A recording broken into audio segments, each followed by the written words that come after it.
बर्हापीडं नटवर वपुः कर्णयोकाणिकारं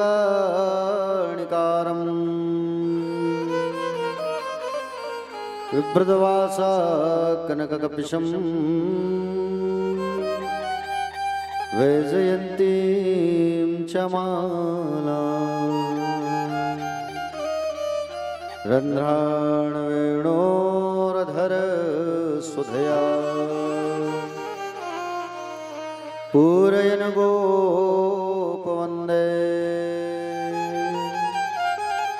वृन्दारण्यसुपदरमणं प्राविशद्गीतकीर्तिः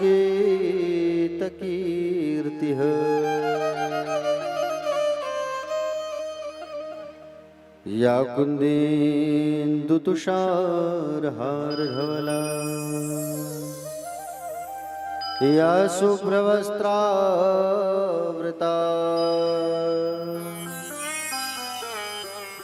या वीणावरदण्डमण्डितकरा या श्वेतपद्मासना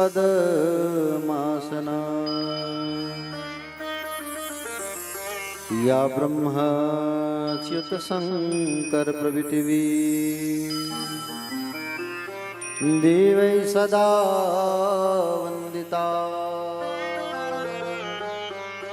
सा मा पातु सरस्वती भगवती निःशेषजाड्याम्पः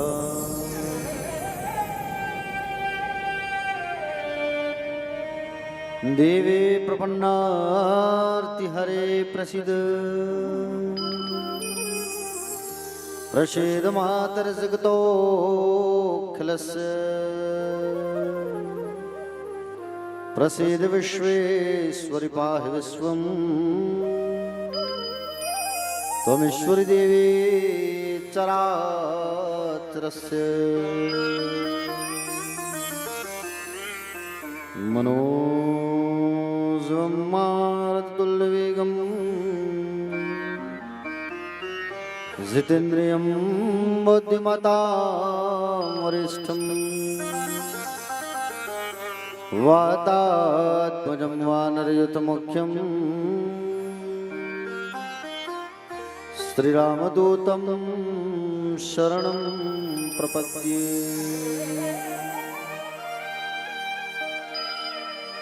शिव समान दाता नहीं विपद विदारणः लज्जा मेरी राखियो शिव नंदी के असवा। जय जय श्री राधारमण जय जय नवल किशोर जय गोपी चितचोर प्रभु जय जय माखन चोर। सब द्वारन को छोड़कर मां आयो तेरे द्वार। हे वृषभानु की लाडली अब मेरी ओर निहार।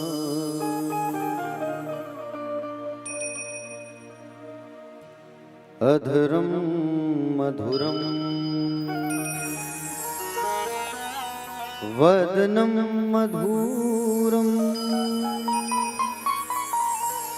नयनम मधुरम हसितम मधुरम मधुरम मधुरम वदनम मधुरम नयनम मधुरम हसितम मधुरम हृदयम मधुरम गमनम मधुरम मधुराधिपतिरखिलम मधुरम हृदयम मधुरम गमनम मधुरम मधुराधिपतिरखिलम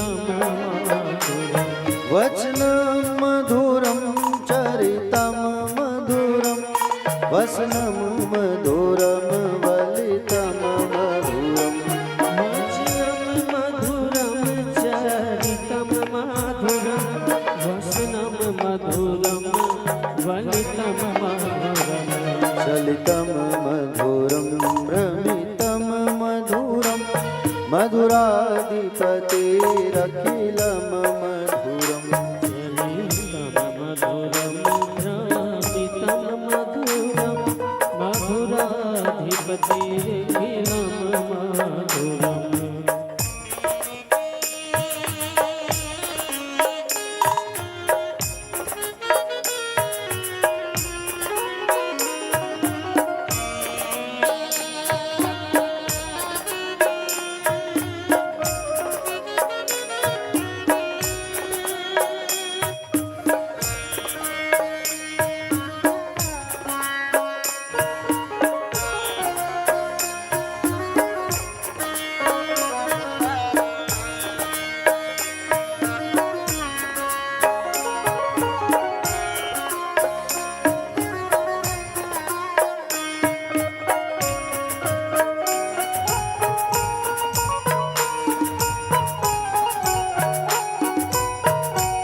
वेणुर्मधुरा रेणुर्मधुरा पाणिर्मधुरा पादो मधुरो वेणुर्मधुरो रेणुर्मधुरा पाणिर्मधुरा पादव मधुरा नित्यं मधुरं सत्यं मधुरं मधुराधिपतेरखिलं मधुरम् नित्यं मधुरं सत्यं मधुरं मधुराधिपतेरखिलं मधुरम् गीतं मधुरं पीतं मधुरं भुक्तं मधुरं सुप्तं मधुरम् गीतं मधुरं पीतं मधुरं भुक्तं मधुरं सुतं मधुरम्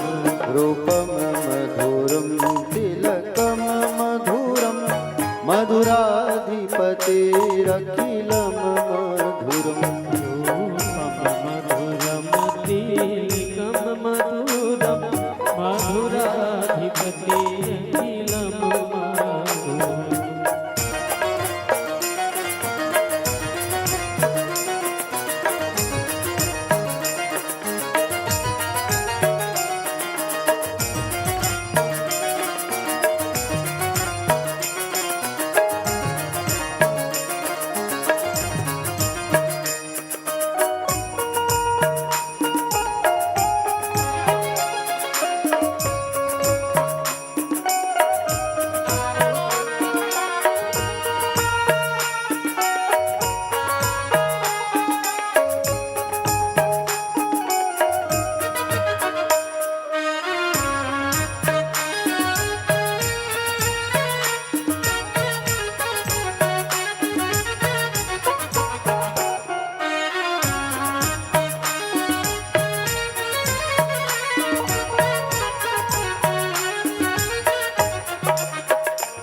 कर्णं मधुरं तरणं मधुरं हरणं मधुरं रमणं मधुरम् हरणं मधुरं तरणं मधुरं हरणं मधुरं रमणं मधुरम् अमितं मधुरं शमितं मधुरं मधुराधिपतेरखिलं मधुरम् मधुरं शमितं मधुरं मधुराधिपतेरखिलं मधुरम् गुञ्जा मधुरा माला मधुरा यमुना मधुरा वीची मधुरा गुञ्जा मधुरा माला मधुरा यमुना मधुरा वीची मधुरा सलिलं मधुरं कमलं मधुरं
लीला मधुरा युक्तम मधुरम मुक्तम मधुरम गोपी मधुरा गाओ मधुरा यस्मिन् मधुरा तिष्ठिर मधुरा दृष्टम मधुरम शिष्टम मधुरम मधुराधिपतेरखिलं मधुरम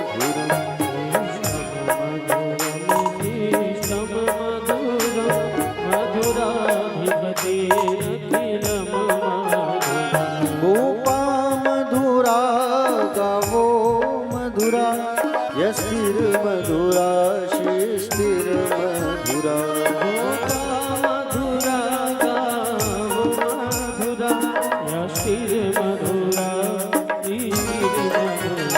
फलितं मधुरं फलितं मधुरं मधुराधिपतेरखिलं मधुरम्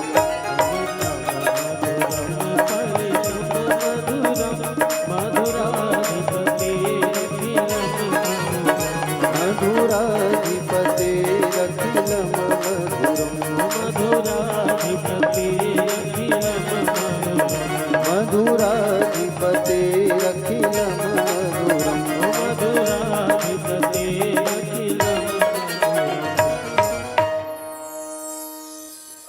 बोलिए भागवत भगवान की, व्यास नारायण भगवान की, श्री सुखदेव जी भगवान की, परीक्षित जी महाराज की, बाके बिहारी लाल की, प्यारे प्यारे ब्रज किशोरी श्यामा प्यारी की, पूज्य अपने अपने माता पिता की, पूज्य अपने अपने गुरुदेव भगवान की, श्री सोमेश्वर महादेव भगवान की, आदि शक्ति जगदम्बा महामाया मैया की, शमलेश्वरी मैया की।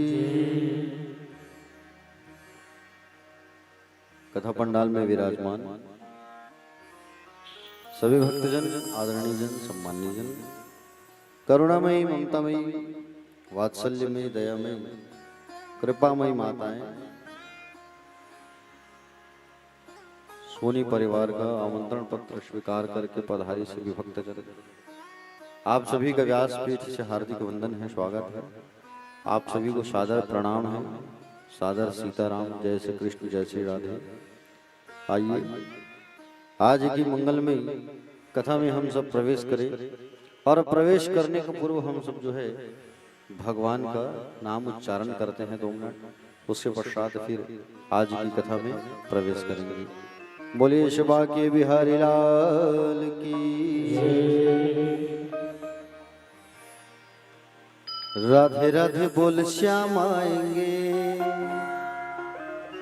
आएंगे श्याम आएंगे,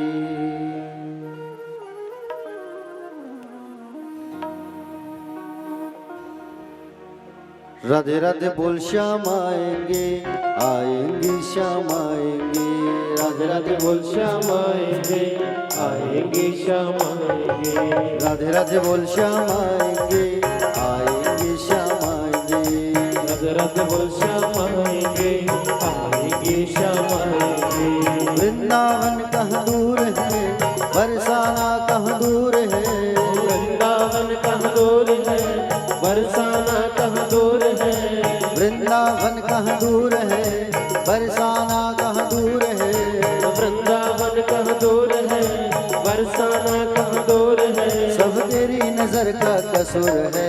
राधे राधे बोल श्याम आएंगे, आएंगे श्याम आएंगे, राधे राधे बोल श्याम आएंगे, आएंगे श्याम आएंगे।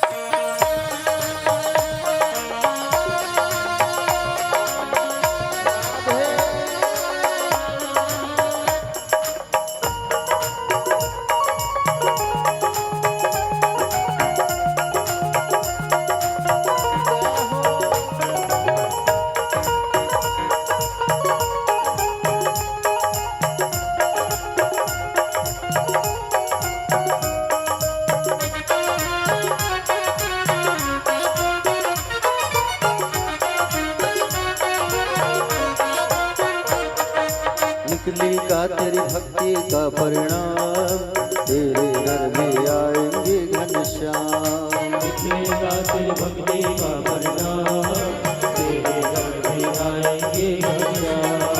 निकलेगा तेरी भक्ति का परिणाम, तेरे घर में आएंगे घनश्याम।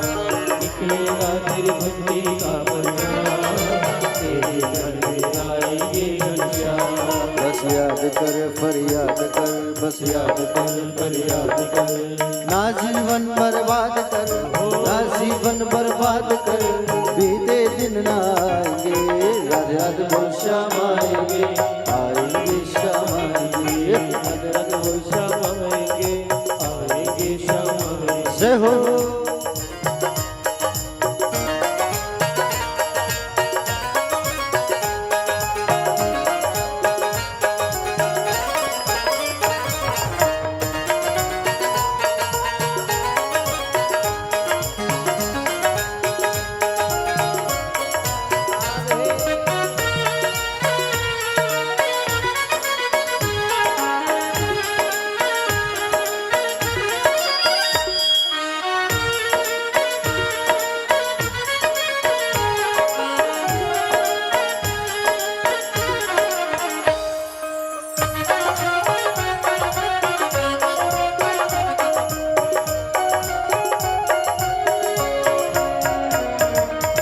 देखी कोई धर्म कर्म न जात, गाने बस भक्तों के दिल की बात। ना देखे कोई धर्म कर्म के जात, गाने बस भक्तों की दिल की बात। ना देखे कोई धर्म कर्म न जात, गाने बस भक्तों के दिल की बात। ना देखे कोई धर्म कर्म के जात, गाने बस भक्तों की दिल की बात। सब जान ले पहचान ले, सब जान ले पहचान ले, एक बार अपना मान ले, एक बार अपना मान ले, फिर आकर गले लगाएंगे, राधे राधे बोल श्याम आएंगे, आएंगे श्याम आएंगे, राधे राधे बोल श्याम आएंगे, आएंगे श्याम आएंगे, राधे राधे बोल श्याम आएंगे, आएंगे श्याम आएंगे।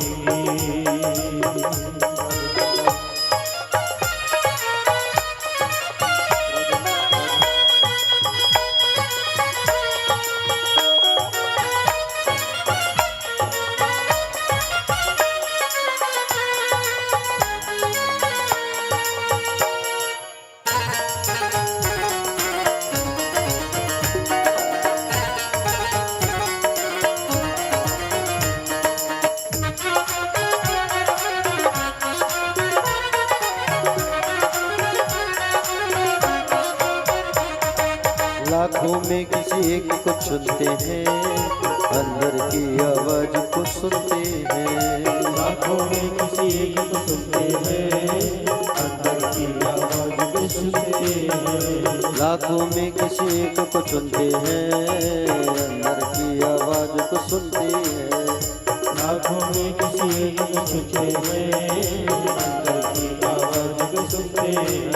सब जान ले पहचान ले, सब जान ले पहचान ले, एक बार अपना मान ले, एक बार अपना मान ले, फिर आकर गले लगाएंगे, राधे राधे बोल श्याम आएंगे, आएंगे श्याम आएंगे, राधे राधे बोल श्याम आएंगे, आएंगे श्याम आएंगे। वृंदावन कहाँ दूर है, बरसाना कहाँ दूर है, वृंदावन कहाँ दूर है, बरसाना कहाँ दूर है। वृंदावन कहाँ दूर है, बरसाना कहाँ दूर है। वृंदावन कहाँ दूर है, बरसाना कहाँ दूर है। सब तेरी नजर का कसूर है, राधे राधे बोल श्याम आएंगे, आएंगे श्याम आएंगे, राधे राधे बोल श्याम आएंगे, आएंगे श्याम आएंगे। राधे राधे बोल श्याम आएंगे, आएंगे श्याम आएंगे, राधे राधे बोल श्याम आएंगे, आएंगे श्याम आएंगे, राधे राधे बोल श्याम आएंगे, आएंगे श्याम आएंगे,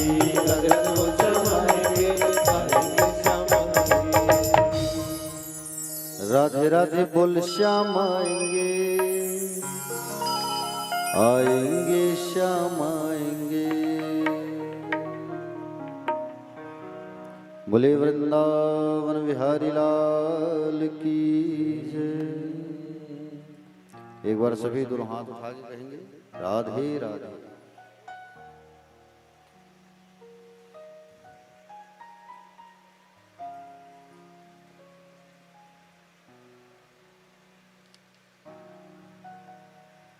प्यारे भक्तजन, भागवत कथा में हम सब जो है आज प्रथम स्कंद की कथा की ओर आगे बढ़ रहे हैं। देखो 12 स्कंद हैं भागवत पर, 335 अध्याय है भागवत पर और 18,000 श्लोक है इस पर। प्यारे भक्तजन, भागवत जो है साधारण नहीं है प्यारे। भागवत तो स्वयं श्री कृष्ण है, पीले कपड़े पर बंधा हुआ है। अगर हम ये सोचे तो ये हमारी गलत धारणा है प्यारे। भागवत जो है स्वयं साक्षात श्री कृष्ण है। भागवत जो है देखो,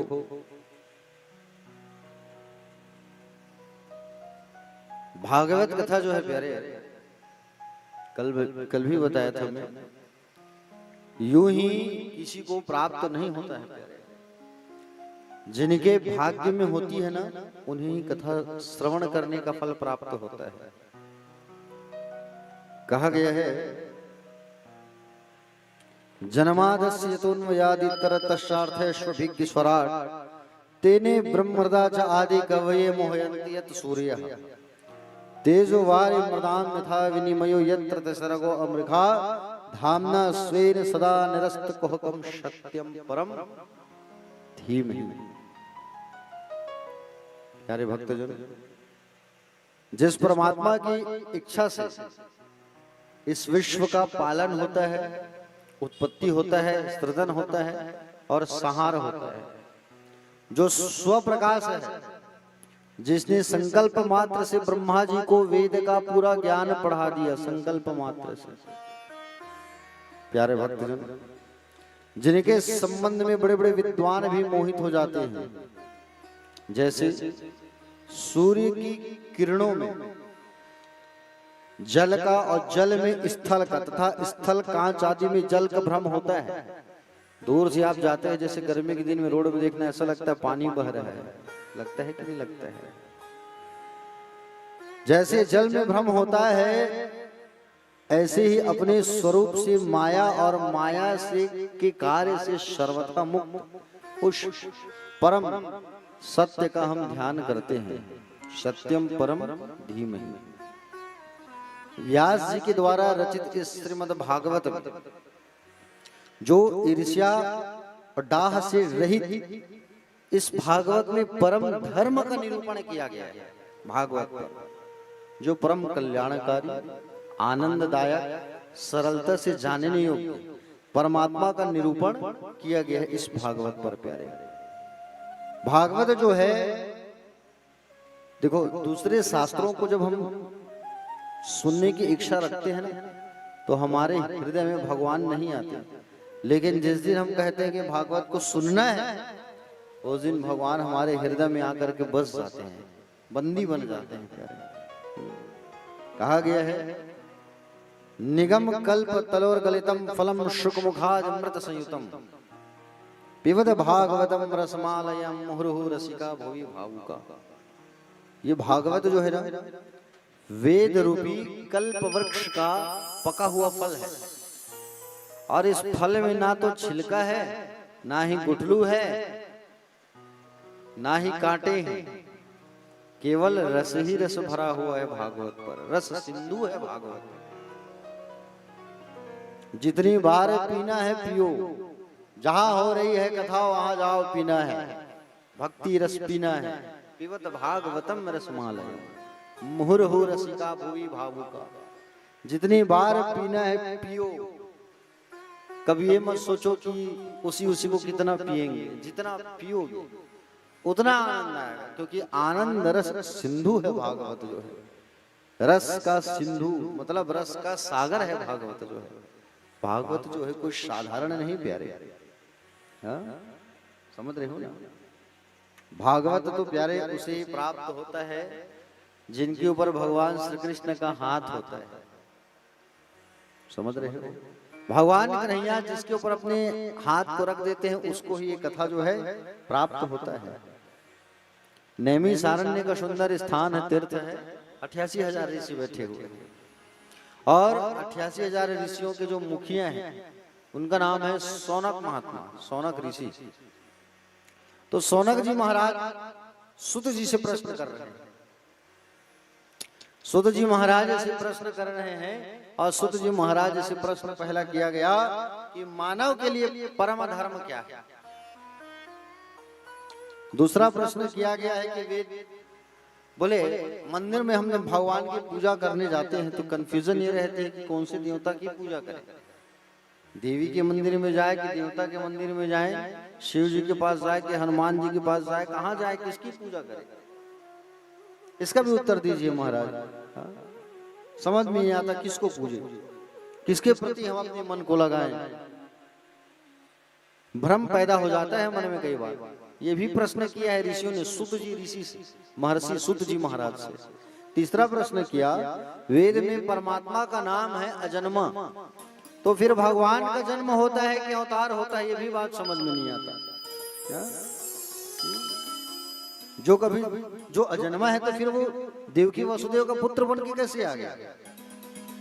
चौथा प्रश्न किया ऋषियों ने कि बोले वेद में परमात्मा का नाम, वेद में कहा गया है भगवान के अवतार होते हैं, तो भगवान के अवतार कितने हैं? भगवान के अवतार कितने हैं? कोई कहते हैं 24 अवतार, कोई कहता है 10 अवतार। अनेक अनेक भगवान की बातें चलती है। किन की बातों पे हम भरोसा करें? सुत जी महाराज से प्रश्न आगे किया गया। पांचवा प्रश्न किया कि बोले वक्ता वो श्रेष्ठ नहीं जो छोटी सी बात को बड़ी बनाकर बोले। वक्ता तो वो उत्तम है जो बात को सूक्ष्म में बतावे। गागर में सागर भर करके कहीं कहने लग जाए तो फिर संसार के लोगों के पास इतना समय कहाँ है। यदि हम विवेचन करने लग जाए तो सामने बैठे श्रोता को नींद आ जाए, कहीं 8-10 घंटा कथा हो जाए, है कि नहीं? तो संक्षेप में जो शास्त्रों का सार है उसे बताइए। छठवां प्रश्न किया गया कि बोले भगवान जब अपनी लीला को संपन्न करने के लिए आए, भगवान श्री कृष्ण ने जब अवतार लिया, अवतार लेते समय गोविंद ने कहा कि हम पृथ्वी का भार उतारेंगे। भगवान ने स्वयं गीता में कहा है कि धर्म संस्थापनार्थाय संभवामि युगे युगे, मैं धर्म की स्थापना करने के लिए युग युग में अवतार लेता हूँ। यदि हम प्रभु की बात पर विश्वास करें तो भगवान धर्म की स्थापना के लिए अवतार लेते हैं, तो भगवान लीला संपन्न करके फिर जब चले गए तो धर्म तो अकेला पड़ गया, किसकी शरण में गया? आप इन 6 प्रश्नों का उत्तर हमको दीजिए। सुत जी महाराज बड़े गदगद हो गए। सुत जी महाराज उत्तर देने से पहले कहने लगे कि उत्तर तो मैं दूंगा, लेकिन सबसे पहले मैं परम आदरणीय श्री सुखदेव जी महाराज को प्रणाम करना चाहूंगा कहे। और श्री सुखदेव भगवान को मैं सबसे पहले वंदना करूंगा। बड़े इनका चरित्र बड़ा अनुभव प्रिय है प्यारे। जो 12 वर्ष मातृगर्भ में वास किए हैं, कितने वर्ष? 12 वर्ष माँ के गर्भ में रहे ये सुखदेव जी महाराज। आइए उनके जन्म की कथा बताता हूँ, सुखदेव जी की जन्म की कथा ध्यान से सुनना। सुखदेव जी महाराज जो है पहले गोलोक धाम में रहते थे और तोता थे, ये तोता राधा रानी की गोद में खेलते थे। एक दिन राधा जी ने कहा कि बोले सुख तुम मृत्यु लोक क्यों नहीं जाते हो, वहां जाओ और जन जन में कृष्ण के नाम का प्रचार प्रसार करो, राम नाम का प्रचार प्रसार करो, धर्म का प्रचार प्रसार करो, जाओ। सुखदेव जी ने कहा कि यहाँ बैठ के 2-4 माला जप रहूं ना, वहां जाऊंगा तो वो भी नहीं होगा। तो राधा जी ने कहा मैं आपको वचन देती हूँ बेटा कि आपके ऊपर कभी माया का कोई असर नहीं होगा। आप जाओ और जा करके आप जन जन में धर्म का प्रचार करो। वही सुखदेव महाराज जो है जो तोता के रूप में जो थे, वो मृत्यु लोक में आए और कैलाश पर्वत के ऊपर एक तोता और तोती के गर्भ से इन्होंने अंडे के रूप में प्राकट्य हुआ इनका कैलाश पर्वत में, समझ रहे हो ना। और अंडे के रूप में जब इन्होंने जन्म लिया, अभी अंडे से जीव प्रादुर्भाव नहीं हुआ है, समझ रहे हो ना। और उसी समय कैलाश पर्वत पर कौन रहते हैं? शंकर जी। नारद जी के मन में ये बात आया। नारद का अर्थ क्या है? नारद विचित्र संत है प्यारे। नारम ज्ञानम ददाति इति नारदः।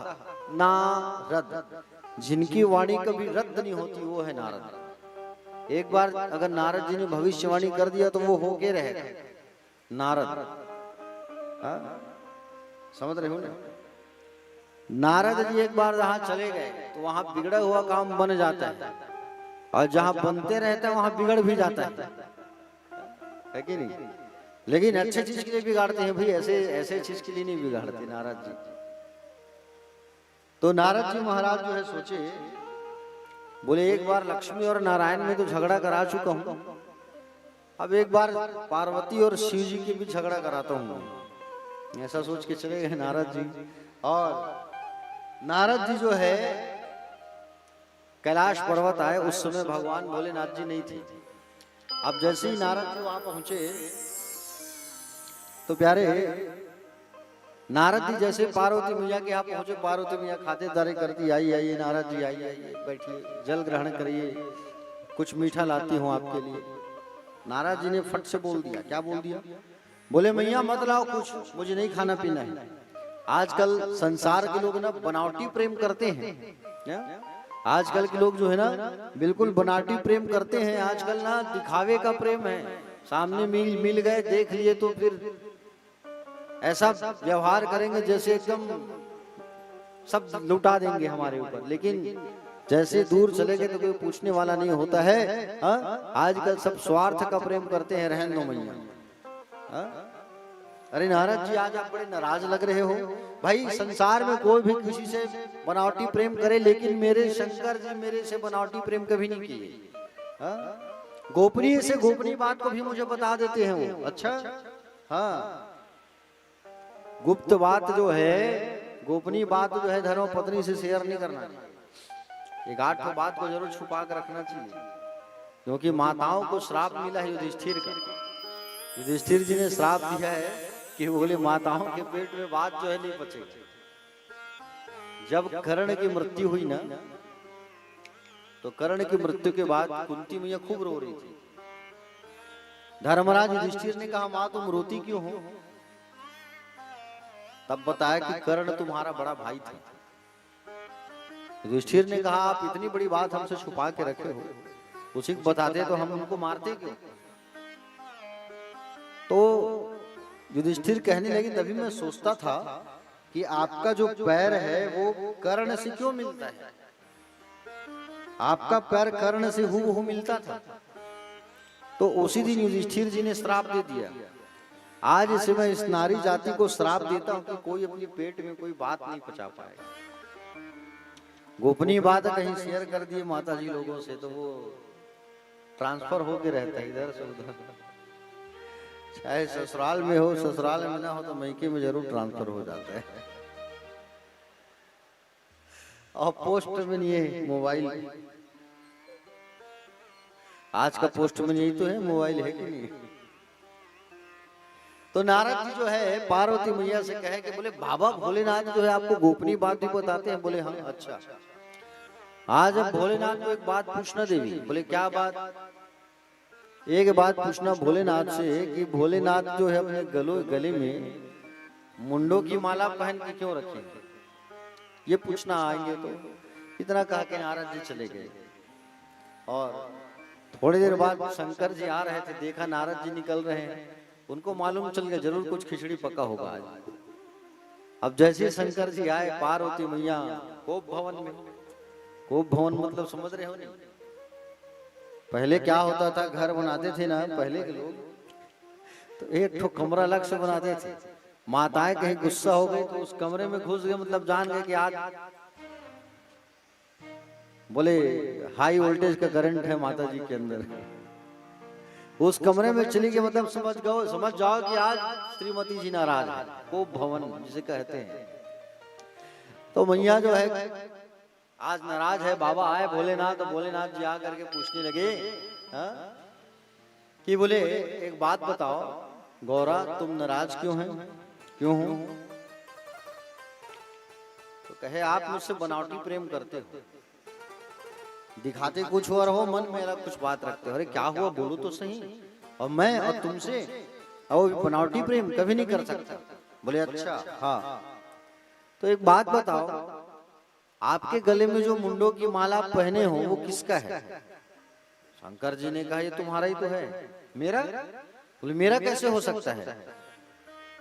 तो शंकर जी ने कहा तुम जो है जन्म हो लेती हो, फिर तुम्हारी मृत्यु हो जाती है, तुम्हारी याद बनी रहे इसलिए मैं मुंडों की माला पहने रहता हूँ।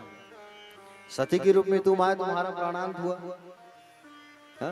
और सती के रूप में तुम्हारा प्राणांत हुआ, तुम्हारे मुंडियों को मैं माला बना के पहन लिया। आप क्यों नहीं मरते हो ये बताओ? तो कहे मैं तो अमर कथा सुना हूं, और मैं अमर कथा सुन लिया हूं तो मेरी मृत्यु थोड़ी होगी। बोले अच्छा हाँ, तो अमर कथा मुझे क्यों नहीं सुनाए हो स्वामी? वो अमर कथा मुझे भी सुनाओ, मुझे भी सुनना है वो अमर कथा। बोले ऐसा? बोले हाँ। तो देखो गौरा, अमर कथा अगर सुनना है ना तो तुम्हें ध्यान से सुनना होगा, एकाग्रचित्त होकर कथा। दूसरा चीज बीच बीच में हामी भरना है, और तीसरा चीज अमर कथा सुनोगी तो सोना भी नहीं है तुमको, एकाग्र चित्त से सुनना है, बिल्कुल ध्यान लगा के कथा को, तब तो मैं सुनाऊंगा। बोले ठीक है। तो भोलेनाथ जो है कथा प्रारंभ करने वाले हैं। संसार के गुरु जगत गुरु भगवान शंकर हैं, याद रखना। समझ रहे हो ना कौन है? भगवान शंकर हैं, शिव जी हैं। हाँ। और भगवान शंकर जो है प्यारे, शंकर से ही किसी भी कथा का प्राकट्य होता है। चाहे आप रामायण की बात कहो, चाहे भागवत की बात कहो, समझ रहे हो ना? कथा जो है प्राकट्य किससे होता है? शिव से होता है। और जिनका गुरु नहीं है ना, वो भगवान शंकर को अपना गुरु मान सकता है। और बड़ा सौभाग्य का बात है कि बोले भगवान सोमेश्वर नाथ जी के बाजू में कथा कहने का अवसर मिल रहा है। कुछ दिन पहले कथा हुआ था, धनतेरस में कथा समाप्त हुआ। माता जी को कथा सुनाए, पहली दाई ल अब ददा ल। बोले महाकाल महाराज की जय। ओ शंकर भोलानाथ है हमारा तुम्हारा, हमारा तुम्हारा।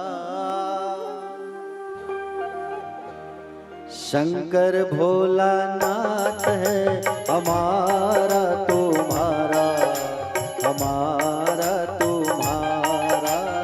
शंकर भोलानाथ है हमारा तुम्हारा, हमारा तुम्हारा।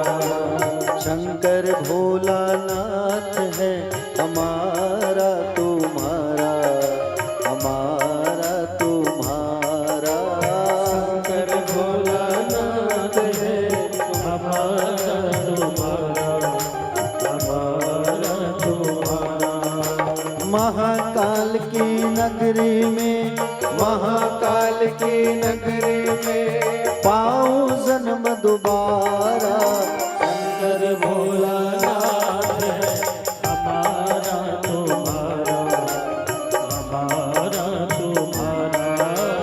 शंकर भोलानाथ है हमारा तुम्हारा, हमारा तुम्हारा।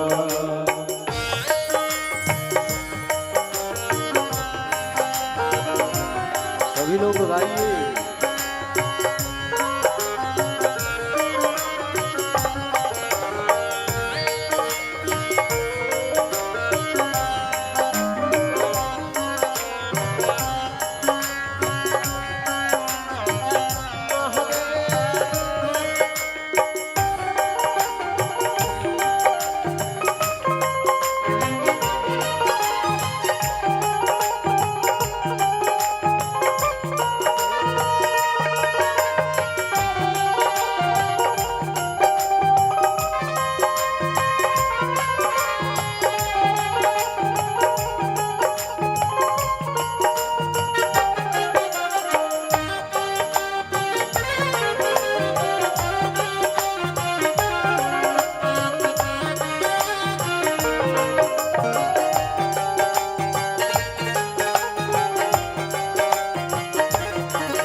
नगरी के कंकर पत्थर हम बन जाए, इस नगरी के कंकर पत्थर हम बन जाए।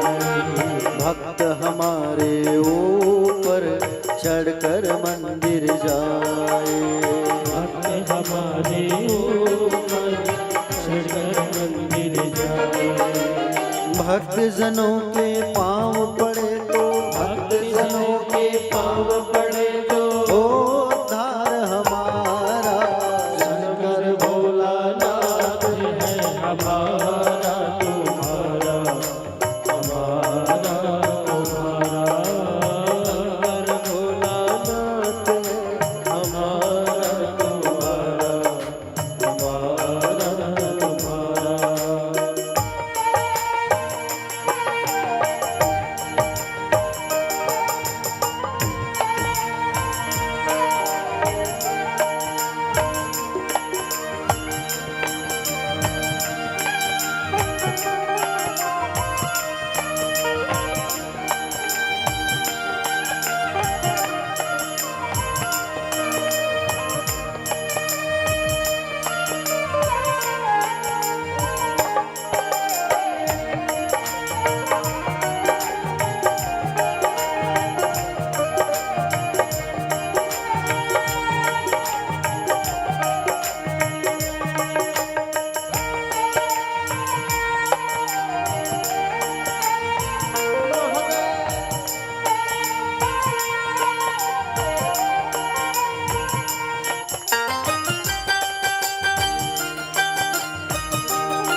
जब भी ये तन त्यागो त्यागो क्षिप्रा तट पर, जब भी तन त्यागो त्यागो छिपरा तट पर। इतना करना स्वामी और मरो मर घट पर, इतना करना स्वामी और मरो मर घट पर। मेरी भस्मी चढ़े आप पर, मेरी भस्मी चढ़े आप पर। पाओ प्यार दोबारा, शंकर भोलानाथ है हमारा तुम्हारा, हमारा तुम्हारा।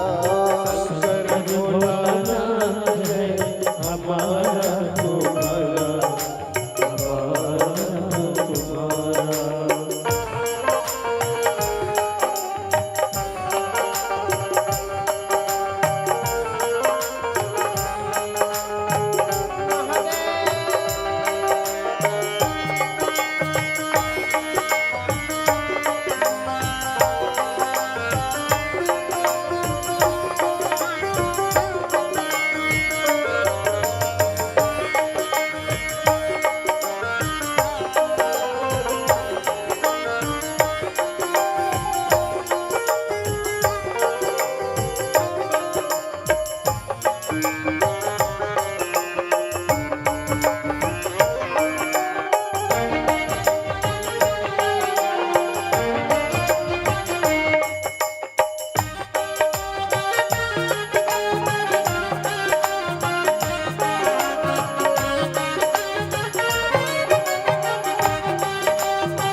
जय भोला भंडारी, जय गौरा त्रिपुरारी।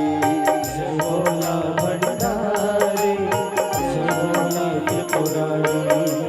रखियो लाज हमारे सब जग के हितकारी। रखियो लाज हमारे सब जग के हितकारी। मन की इच्छा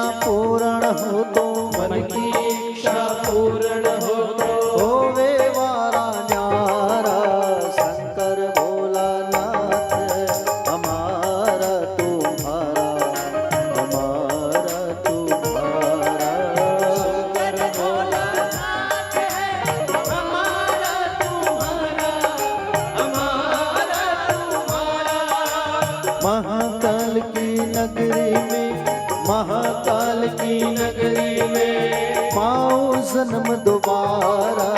शंकर भोलानाथ है तुम्हारा हमारा तुम्हारा। शंकर भोलानाथ है हमारा तुम्हारा। शंकर भोलानाथ है हमारा तुम्हारा हमारा तुम्हारा।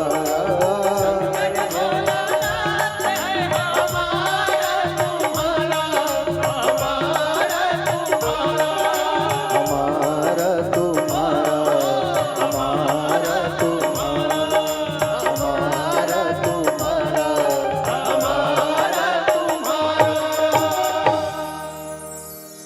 महाकाल की नगरी में पाओ जन्म दोबारा।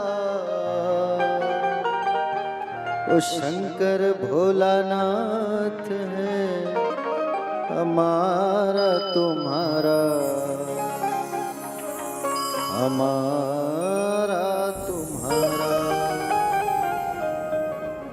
बोले महाकाल जी महाराज की राधे राधे।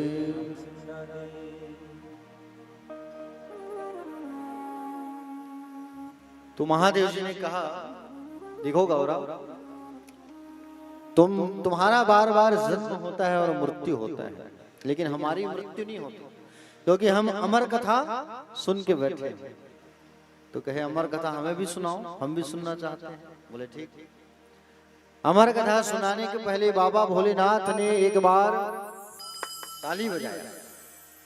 आप लोग को नहीं बजाना है, शंकर जी बजाए थे। और शंकर जी जैसे ही पहली ताली बजाए तो जितने पक्षियां थी, पक्षी थे, सब उड़ उड़ के भाग गए। दूसरी बार जैसे शंकर जी ने ताली बजाई तो त्रिशूल जो है परिक्रमा करने लगा कैलाश। बोले कोई छुप के कथा थोड़ी सुन रहे हैं। जैसे ही तीसरी ताली बजाए तो ठंडी ठंडी हवा चल रही। बाबा ने कथा प्रारंभ किया, कथा चलने लगी। और कथा जब चलने लगी तो पार्वती मैया कही हाँ जी ऐसा। उसी समय अंडे से सुखदेव जी का जन्म हो गया था पक्षी के रूप में। अब पार्वती मैया की बात को, कथा भी तो सुन रहे हैं, पार्वती माँ की बात को सुन रहे हैं। वो बार बार वे भी कह रही ना हाँ जी हाँ जी हाँ। अब तोता के सामने बार बार कोई चीज को कहोगे तो वो रट्टू तोता हो जाता है। 5वें स्कंद में जब पहुंचे, भागवत की कथा ही अमर कथा है। अब भागवत की कथा में जब सुनते सुनते बोलते बोलते 5वें स्कंद में पहुंचे तो बाबा आंखों को बंद करके कथा बोलने लगे। और आंखों को बोल करके जब बंद करके जब कथा बोलने लगे, उसी समय पार्वती मैया को जम्हाई आने लगा। अब जम्हाई ऐसा आया कि वो सो गई। जब वो सोई तो वो तोता का बच्चा हामी भरने लगा। हाँ जी हाँ जी ऐसा। देखो कथा जब सुनो ना तो कथा में 2 देवियों का आगमन पक्का होता है। चाहे आप कोई भी कथा सुनो, 2 देवियां, और दोनों देवियां जो है कुंभकर्ण की पत्नी है। ध्यान से सुनना। पहला का नाम है जंध्रा, मतलब जम्हाई, जंध्रा देवी। और दूसरा है निद्रा देवी, नींद, निद्रा मतलब नींद। ये दोनों का आगमन होता है। कहां जाके बैठती है वो, किसके अंदर घुसती है? जिनका ध्यान यहाँ नहीं रहता, जिनका मन यहाँ नहीं लगता, जिनका मन घर पे लगा होता है। बोले दरवाजा लगा के आई हूँ कि नहीं आई हूँ? किचन का दरवाजा लगा है कि नहीं लगा है? बिल्ली घुस जाएगी, दूध पी देगी। घर में बोले 3 साढ़े 3 हो गया है, बच्चे लोग का आने का टाइम हो गया, ट्यूशन जाएंगे। कथा में बैठे जरूर हो, लेकिन मन जो है घर में गया है। तो ऐसे लोगों के अंदर देवी जो है प्रवेश कर जाती है। पहले आती है जंद्रा फिर निद्रा। तो दोनों देवी पार्वती मैया के अंदर जाके बैठ गए। हाँ?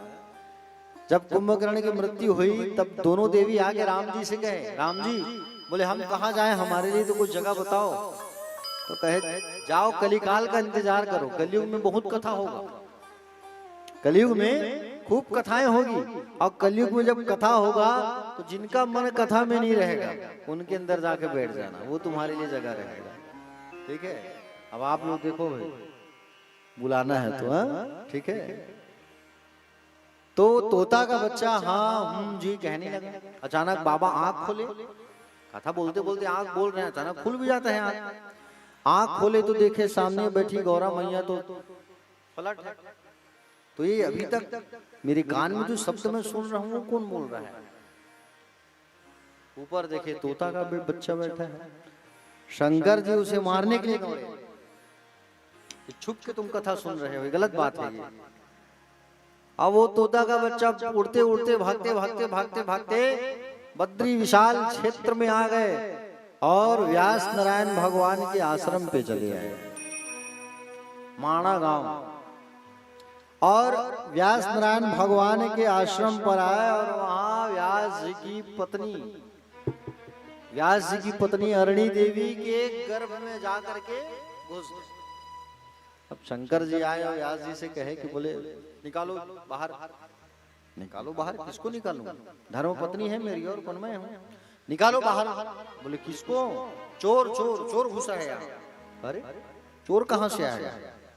यहाँ तो कोई चोर नहीं आया है। बोले आया है, कहाँ से? कैलाश से।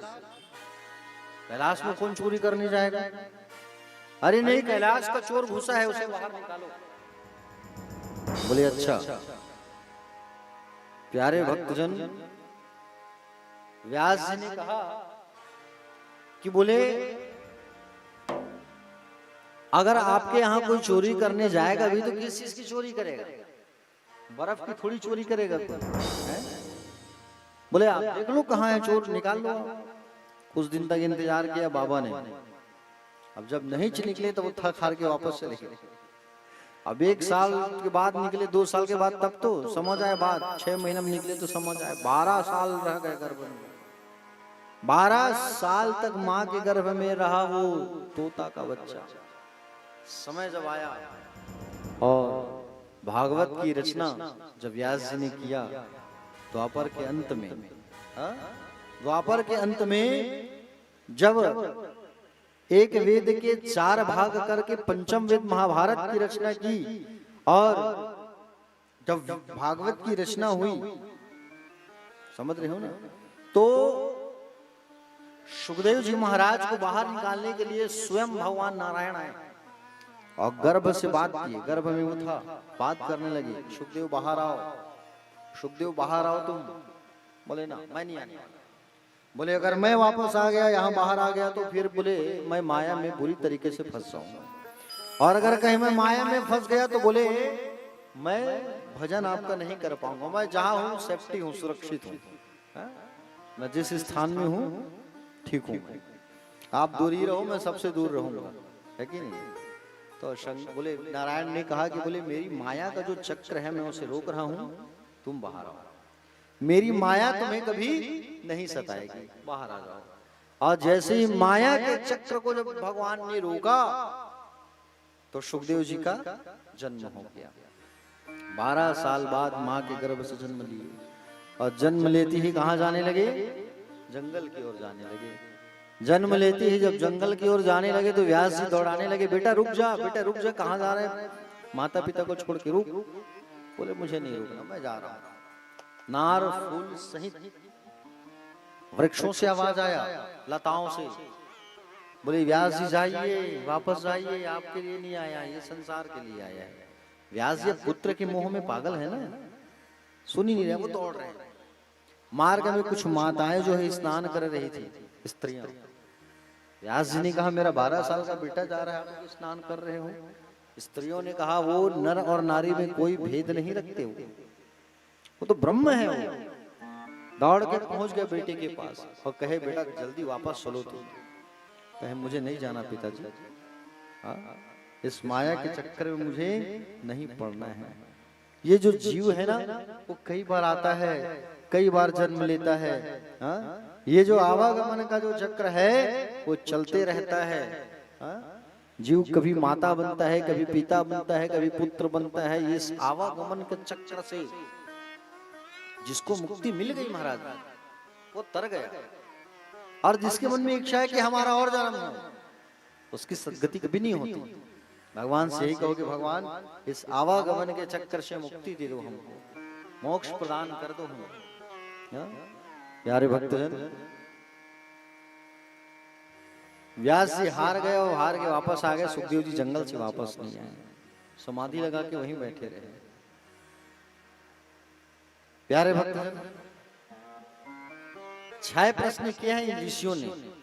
पहला प्रश्न किया था मानव के लिए परम धर्म क्या है, तो इसका उत्तर देते हुए श्री सूत जी महाराज ने कहा कि मानव का परम धर्म है भगवान श्री कृष्ण के चरणों में प्रेम होना। भगवान श्री कृष्ण के चरणों में प्रेम होना, यह मनुष्य का सबसे परम धर्म है प्यारे।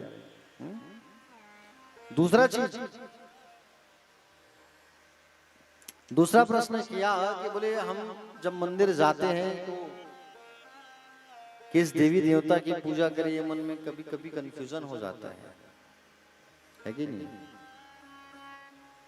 तो इस पर श्री सूत जी महाराज ने कहा यथा तरोर मूल निषेचनेन तृप्यति तत् स्कंद भुजोपशाखा। जैसे वृक्ष की जड़ में हम पानी डालते हैं गमला में, तो जड़ में पानी डालते हैं तो ऊपर पत्ता हरा भरा रहता है कि नहीं रहता है, रहता है ना। उसी प्रकार से प्यारो भक्तजन, जितने देवी हैं, जितने देवता हैं, सबका मूल कौन है, भगवान श्री कृष्ण। ठीक है, मूल को अगर पकड़े रहोगे ना तो बाकी लोगों की कृपा जो है ऐसे ही बरसते रहेगी। मन को केवल भगवान श्री कृष्ण के चरणों में लगाओ आप। तीसरा प्रश्न किया था कि भगवान का जन्म होता है कि अवतार, तो भगवान का जन्म नहीं अवतार होता है। कैसे? जब जब हो ही धर्म की हानि, बाढ़ ही असुर महाअभिमानी, तब तब धरी प्रभु विविध शरीरा, हरहु कृपा निधि सज्जन पीरा। सज्जनों को जब जब कष्ट होता है तो सज्जनों के कष्ट को दूर करने के लिए भगवान जब जब हो ही धर्म की हानि, जब धर्म संकट में पड़ता है,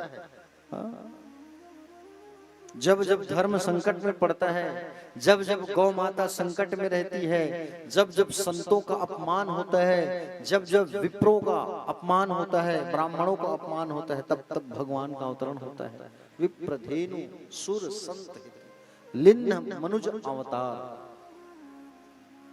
प्यारे भक्त, भगवान के 24 अवतार हैं। 24 अवतारों के नाम पता है आप लोगों को? बताता हूं, सुनिए। हमारे सनातन धर्म में भगवान के जितने अवतार हैं, उन अवतारों का नाम सुनना और जानना बहुत जरूरी है प्यारे।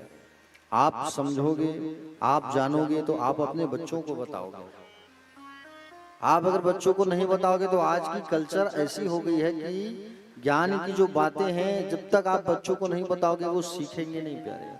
पहला अवतार भगवान का हुआ है सनकादिक मुनियों का, दूसरा अवतार हुआ है वराह देवता का, तीसरा है संत नारद जी का अवतार, और चौथा है नर नारायण का अवतार, पांचवा है कपिल देव भगवान का अवतार, छठा है दत्तात्रेय जी महाराज का अवतार, सातवां है यज्ञ भगवान का अवतार, आठवां है ऋषभ देव भगवान का अवतार, नौवां है पृथुदेव का अवतार, 10वां है मत्स्य अवतार।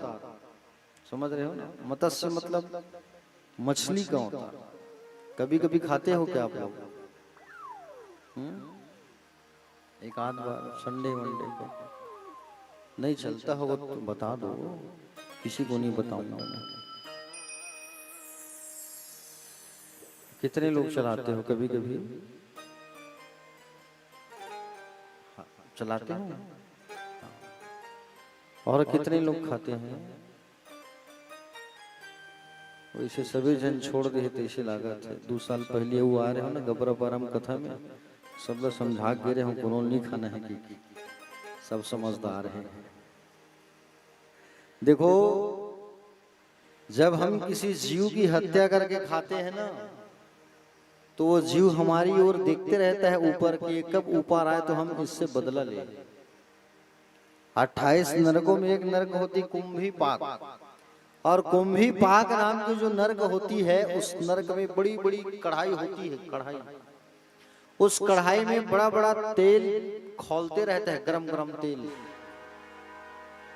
और यम के दूत पूछते हैं जीव से, क्या तुमने कभी मांस ग्रहण किया? मांस ग्रहण किया है तो तुम्हें उठाएंगे और उठा के पटक देंगे गरम गरम तेल में। अब गरम गरम तेल में कहीं उठा के तुमको पटक देंगे तो सोचो क्या हाल होगा। तड़पते रहोगे तुम, कोई बचाने नहीं जाएगा। समझ रहे हो? हाँ, थोड़ा सा तेल जब शरीर में लग जाता है कितना दर्द होता है, और कहीं पूरा तेल में ही डुबा दिया जाए तो क्या होगा सोचो, है कि नहीं? हाँ, प्यारे भक्तजन, गोवर्धन पूजन के दिन की बात है। अभी गोवर्धन पूजा किए ना आप लोग, तो गोवर्धन पूजन के दिन क्या होता है कि बोले गौ माता जी को भोजन कराया जाता है। और हमारे घर में 6 से 7 गाय है, शुद्ध देसी गाय घर पे हमारी। अब हर वर्ष की भांति इस वर्ष भी 56 प्रकार का भोग लगा, चावल दाल सब्जी आदि सब बनती है।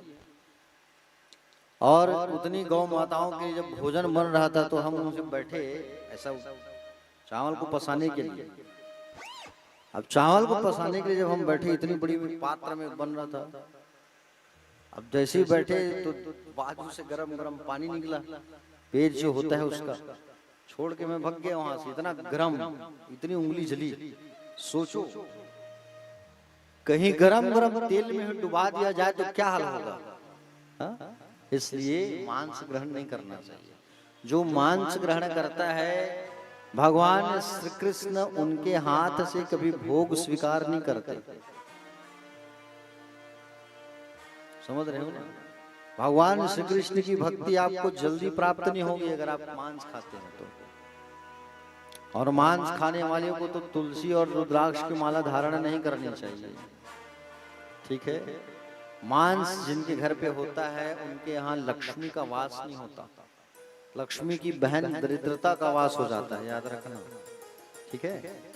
तो 10वां अवतार है मत्स्य का, 11वां कच्छप अवतार है, 12वां धन्वंतरी का अवतार, 13वां मोहिनी, 14 नरसिंह जी, 15वां वामन देव, और 16वां है परशुराम जी, 17वें नंबर में है व्यास नारायण भगवान का अवतार, 18वें नंबर पे है आदरणीय प्रभु श्री राम जी, 19वें नंबर पर है बलराम जी, और 20वें नंबर पर है कृष्णचंद्र भगवान, 21वें नंबर पे है हरि का अवतार, 22वें पे है हंस अवतार, 23वें में है बुद्ध, 24 में कल्कि अवतार।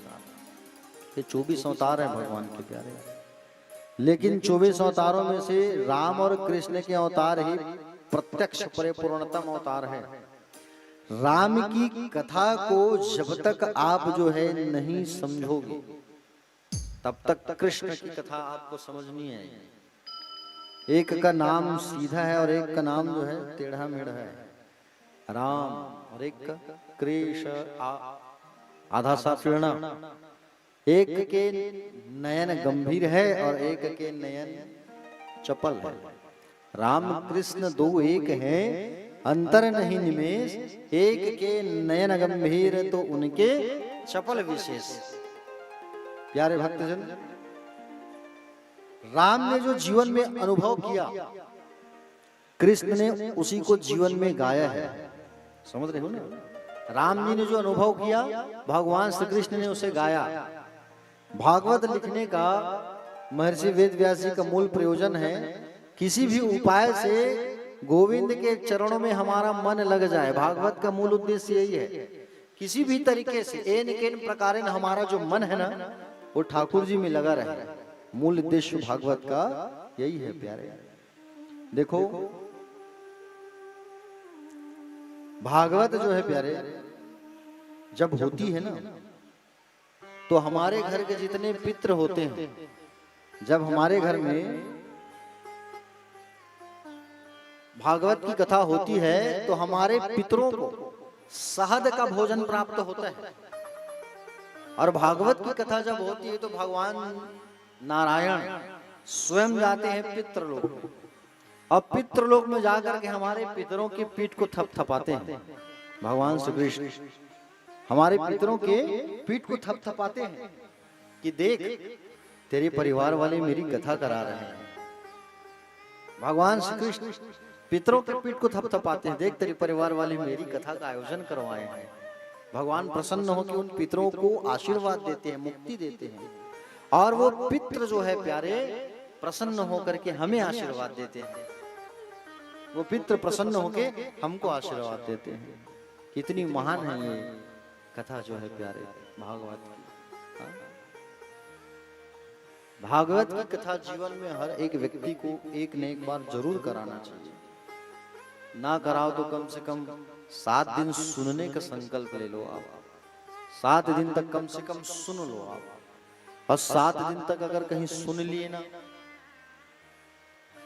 तन से मन से, तो जो फल करवाने वाले को प्राप्त होगा वो सुनने वाले को भी प्राप्त होगा। कल गोकर्ण जी महाराज ने जब भागवत की कथा कही तो उनके भाई का तो मुक्ति हो गया, साथ में वो गांव वालों की भी मुक्ति हुई। जब गांव वाले तन से मन से कथा किए, आयोजक परिवार तो 4 लोग ही होता है, 2 ही व्यक्ति होता है जो कथा का आयोजन करवाता है, सुनने वाले तो हजारों व्यक्ति होते हैं। समझ रहे हैं? सुनने वाले हजारों व्यक्ति होते हैं, हजारों का कल्याण होता है। जैसे अभी धीरेन्द्र कृष्ण शास्त्री जी आए हुए थे बागेश्वर धाम वाले। अब आयोजक परिवार 1 या 2 ही अग्रवाल बंधु लोग करवाए, बसंत अग्रवाल जी और चंदन अग्रवाल जी 2, लेकिन सुनने वाले तो हजारों थे ना, सबका कल्याण हुआ। तो उसी प्रकार से प्यारे भागवत की कथा आयोजन तो होती है, लेकिन जो व्यक्ति सुनते हैं सबका कल्याण होता है। और भागवत की कथा तो ऐसी कथा है प्यारे, जिसको सुनने से हमारा तन और मन ठाकुर जी पे लग जाता है और हमको सबसे प्रेम हो जाता है। भागवत का फल ही है परम प्रेम। आगे कथा में बताया गया है कि बोले एक समय की बात है, ध्यान से सुनिएगा। व्यास जी महाराज जो है उनका मन बड़ा चिंतित था, और 17 पुराण की मैंने रचना कर दी, फिर भी मेरा मन जो है अभी भी अशांति महसूस होती है मुझे। नारद जी आए वहां, और नारद जी जैसे ही वहां आए तो नारद जी आकर के कहे कि बोले हे पराशर जी के पुत्र, आप स्वस्थ हैं और मन प्रसन्न तो है? तो कहा पराशर महाभाग भवतः कच्चिदात्मना प्रत्युषति शरीरात्मा मानसेव। क्या आपके जीवन की इच्छा परिपूर्ण हुई कि नहीं? क्यों उदास है? अंतःकरण को संतुष्टि मिली कि नहीं? नारद जी ने कहा हे व्यास जी, आपका मन पूर्ण हुआ कि नहीं? तो व्यास जी ने कहा मेरे जीवन में परिपूर्ण मुझे पूर्णता नहीं मिली है मेरे जीवन में। बोले क्यों? इसलिए नहीं मिला है क्योंकि आपने भगवान के निर्मल यश का प्रतिपादन नहीं किया है। आप भगवान के निर्मल यश का गुणगान आपने नहीं किया है। आप भगवान के निर्मल यश बाल चरित्र का वर्णन करो आप श्री कृष्ण के। प्यारे भक्तजन, नारद जी ने बताया आप 17 पुराण की रचना की हो, लेकिन फिर भी अभी आपका जीवन अधूरा है। बोले आप भागवत की रचना करो महाराज, जिससे आपका जीवन पूर्ण हो जाएगा। तो कहे बोले कैसे? बोले मैं पूर्व जन्म में दासी का बेटा हुआ करता था। मेरी जो माँ है वो राजा के घर जाती थी, जूठे बर्तनों को साफ करती थी, और मैं भी अपनी माँ के साथ जाया करता था।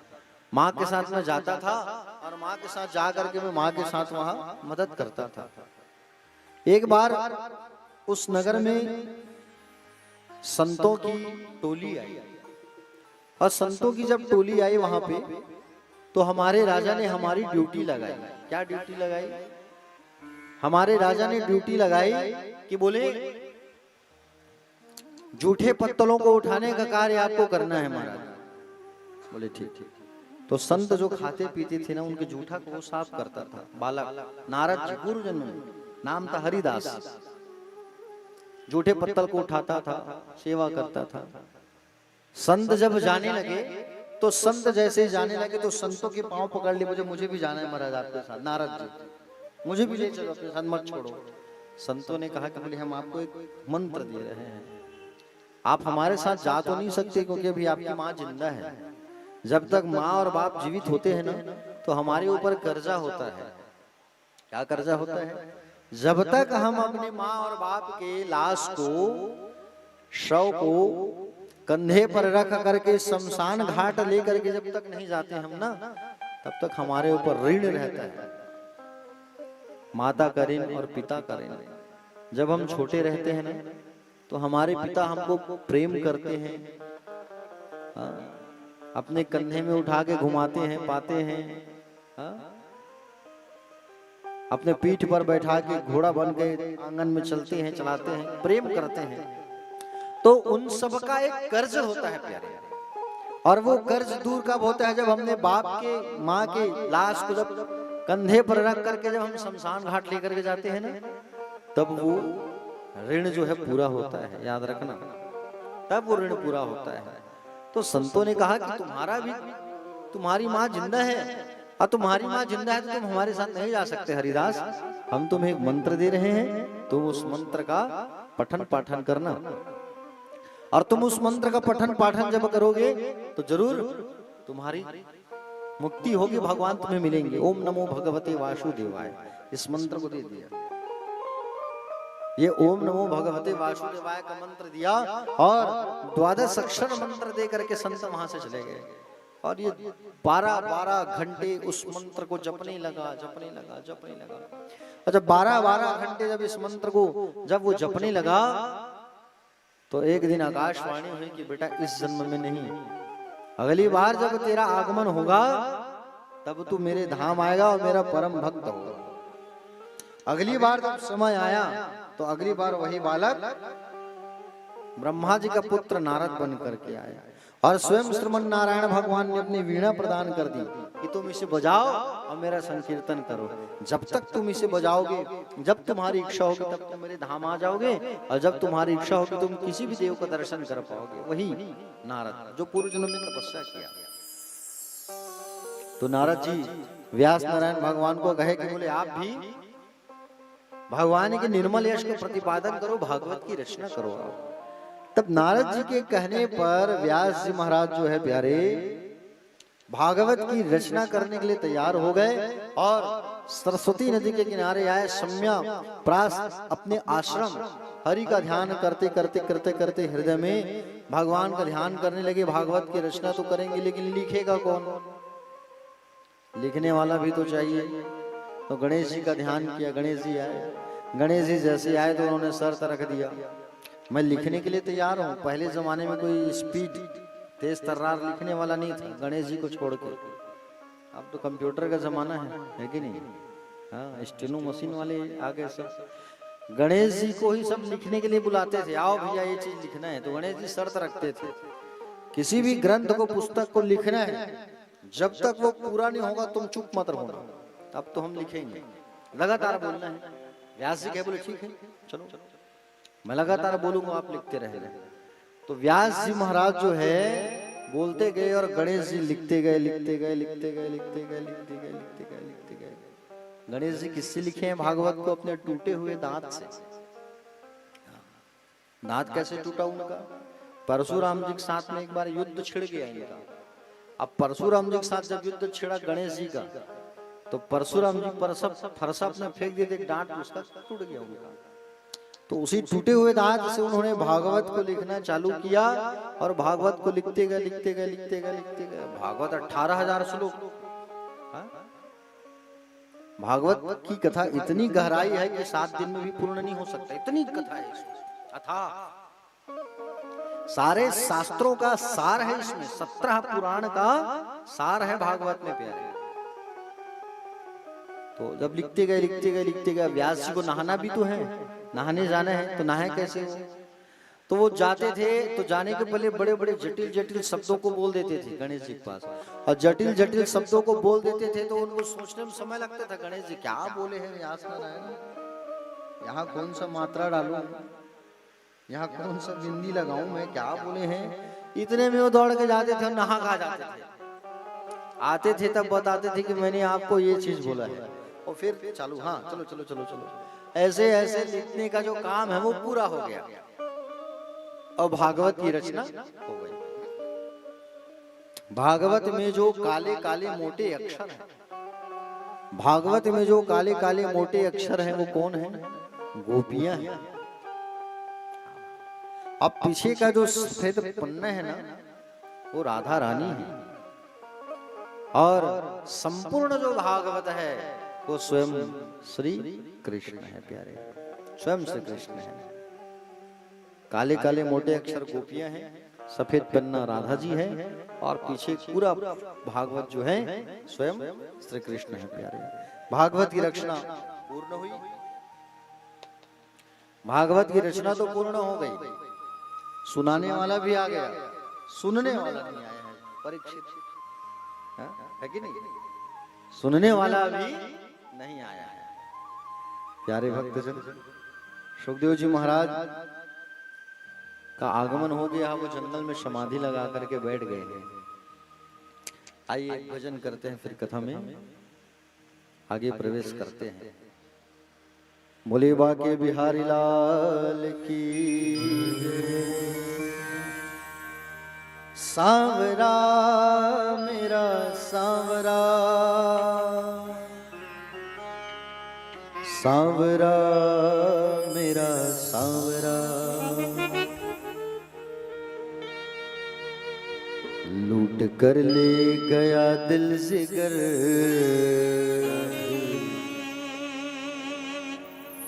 ओ लूट कर ले गया दिल जिगर, सांवरा जादूगर, सांवरा मेरा सांवरा, सांवरा मेरा सांवरा, सांवरा मेरा सांवरा, सांवरा मेरा सांवरा, सांवरा मेरा सांवरा, सांवरा मेरा सांवरा,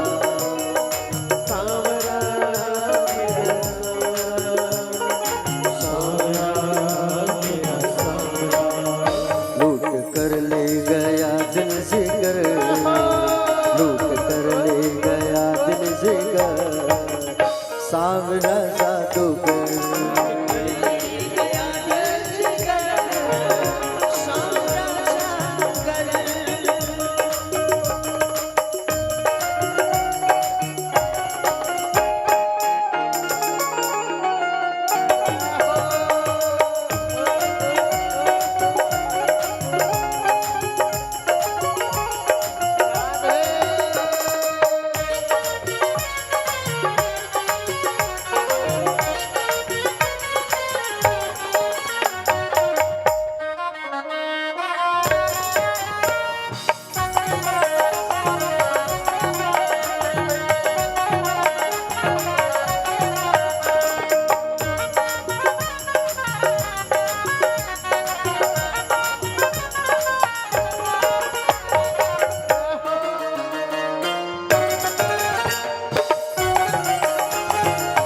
हो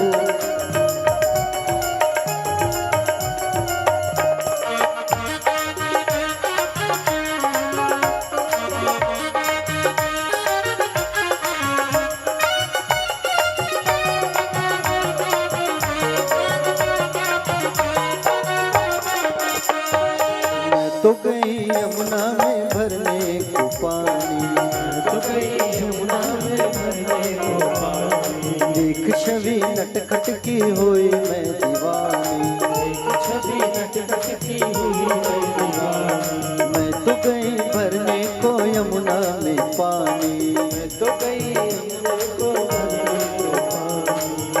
छवि नटखट की हुई मैं दीवानी, हुई मैं दीवानी, हुई मैं दीवानी, हुई मैं दीवानी, हुई मैं दीवानी। उसने मारी जो तिरछी नजर, उसने मारी जो तिरछी नजर, सावरा जादूगर, सावरा जादूगर, सावरा जादूगर, सावरा मेरा सावरा, सावरा मेरा सावरा, सावरा मेरा सावरा, सावरा जय हो, सावरा मेरा सावरा, सावरा मेरा सावरा।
सुनी बांसुरी की सुध बुध में खोई,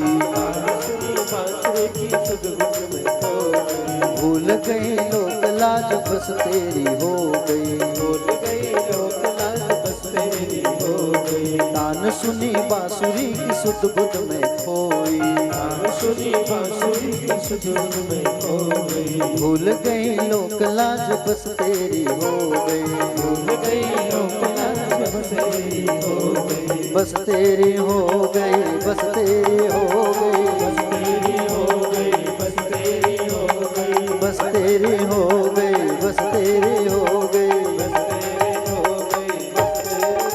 छोड़ के तुझको जाऊं किधर, छोड़ के तुझको जाऊं किधर, सावरा जादूगर, सावरा जादूगर, सावरा जादूगर, सावरा जादूगर।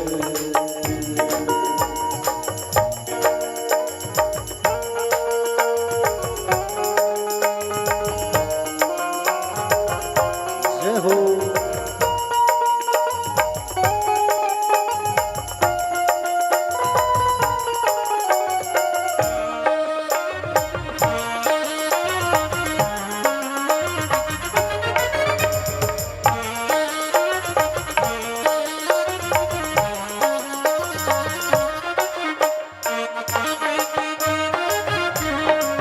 राधे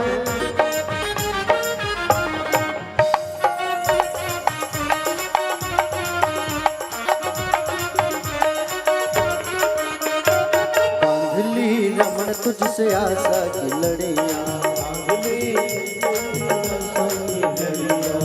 यही तमन्ना शेष जीवन की घड़ियां, बांधली रमण तुझसे आशा की लड़ियां,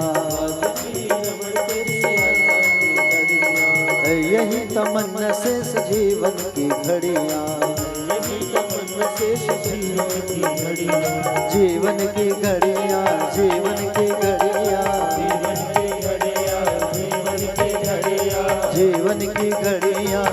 जीवन की घड़ियाँ, जीवन की घड़ियाँ, जीवन की घड़ियाँ। तेरे चरणों में जाऊं गुजर, तेरे चरणों में जाए गुजर।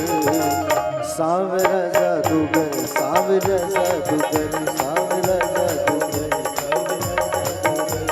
सावरा मेरा सावरा, सावरा मेरा सावरा, सावरा मेरा सावरा, सावरा मेरा सावरा, सावरा मेरा सावरा, सावरा मेरा सावरा, सावरा मेरा सावरा, सावरा मेरा सावरा। लूट कर ले गया दिल से कर, लूट कर ले गया दिल से कर। सावरा जादूगर, सावरा जादूगर, सावरा जादूगर, सावरा जादूगर, सावरा जादूगर, सावरा जादूगर, सावरा जादूगर, सावरा जादूगर, सावरा जादूगर, सावरा जादूगर, सावरा जादूगर, सावरा जादूगर, सावरा जादूगर, सावरा जादूगर, सावरा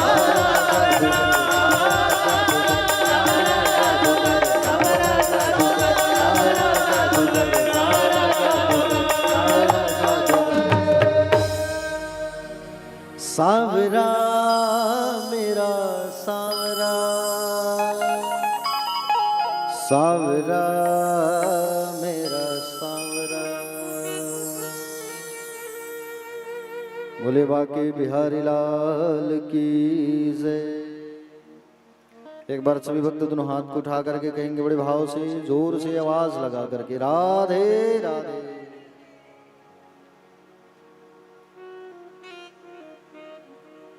प्यारे भक्त, भागवत की रचना जो है पूर्ण हुई, और जिस दिन भागवत की रचना व्यास जी ने किया, पूर्ण हुआ लेखन का कार्य, उस दिन युगल किशोर सरकार आकर के दर्शन दिए। राधा और कृष्ण दोनों जो है व्यास जी को दर्शन दिए सरस्वती नदी के किनारे।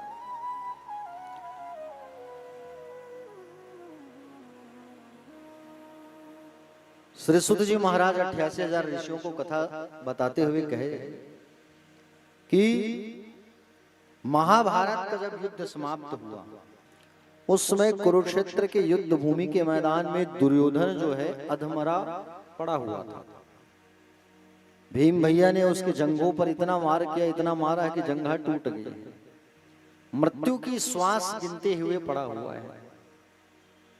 दुर्योधन का परम प्रिय एक मित्र था गुरु द्रोणाचार्य का पुत्र अश्वत्थामा, और अश्वत्थामा आकर के दुर्योधन से कहा, मित्र इस दशा तुम्हारी जिसने ऐसी दशा की है ना, मैं उनके सिर को काट करके ला के तुम्हारे सामने रख दूंगा।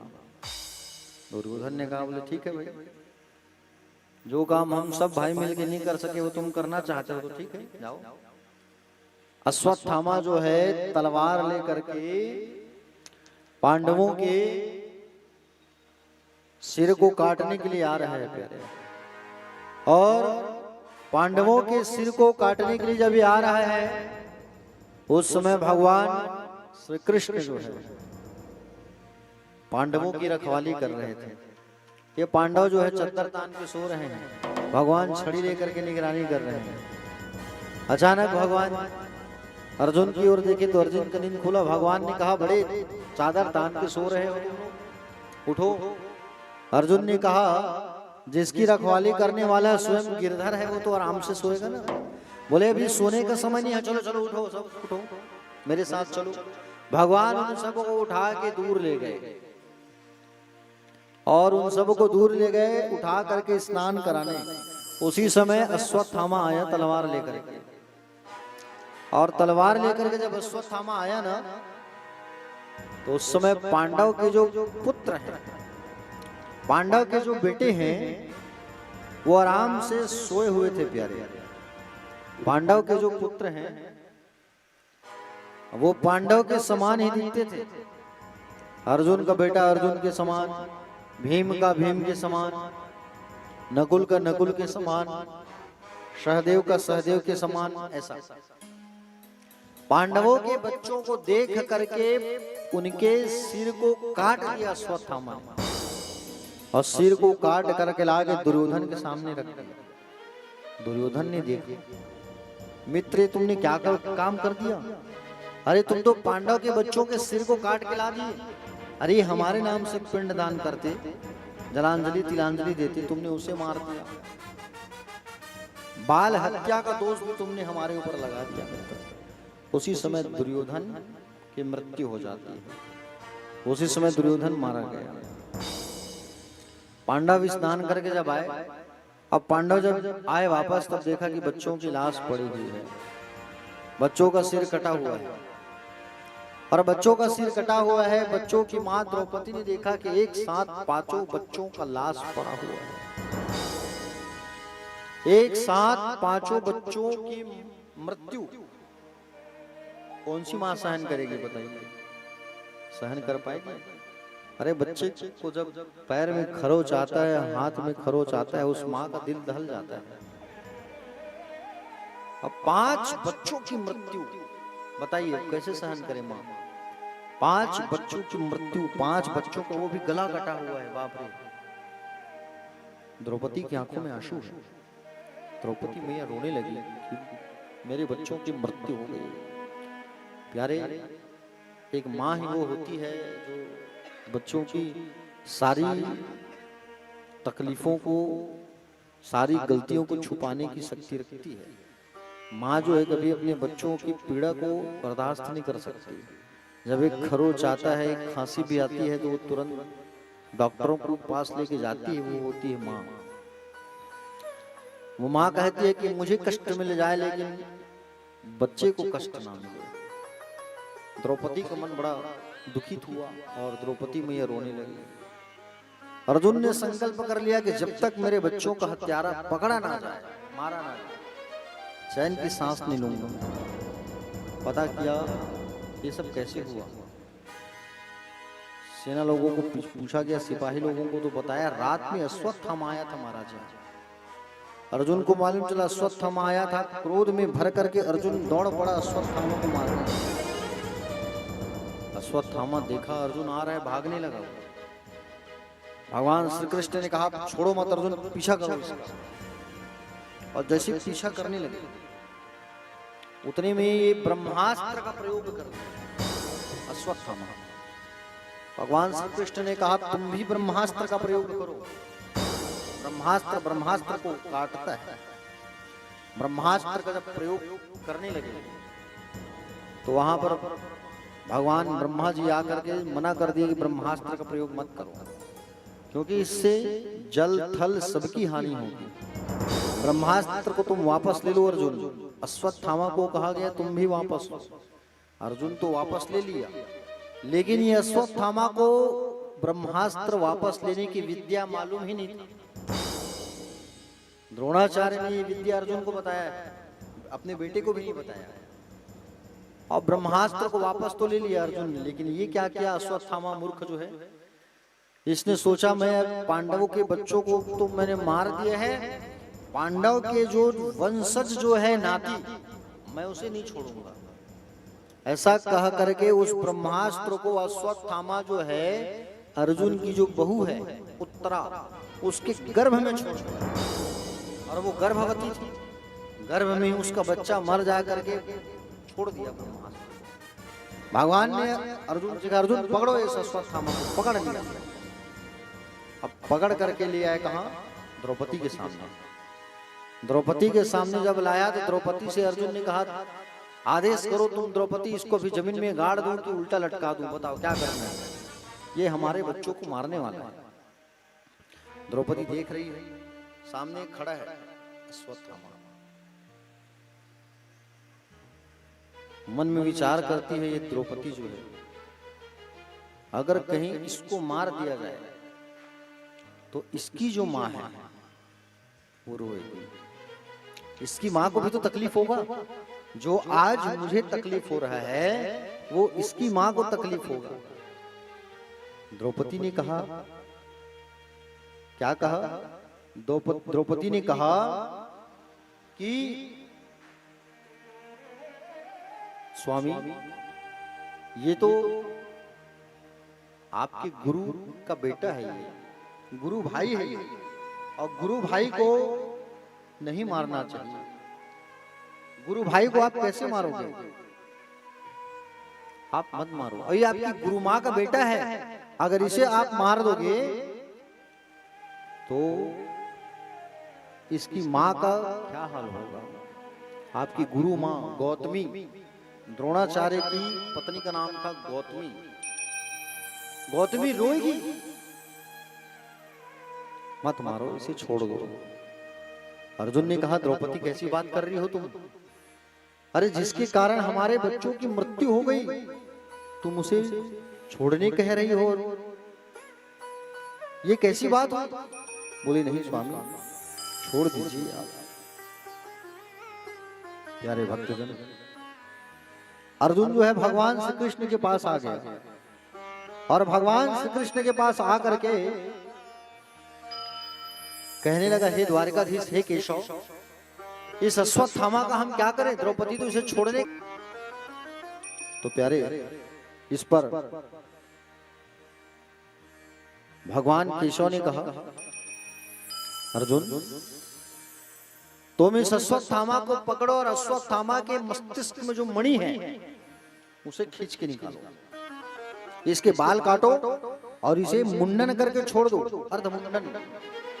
अर्धमुंडन करके इसे छोड़ दो तुम, और मैं इसे श्राप देता हूं, इसने जो गंदा काम किया है, ये जो है उत्तरा के गर्भ में ब्रह्मास्त्र का प्रयोग किया है इसने, मैं श्राप देता हूं कि ये मृत्यु के लिए तड़पेगा, कलयुग के अंत तक तड़पेगा। ये श्राप दिया है भगवान ने। इसलिए आज भी अर्जुन जो है, आज भी अश्वत्थामा जिंदा है प्यारे, मरा नहीं, आज भी जीवित है,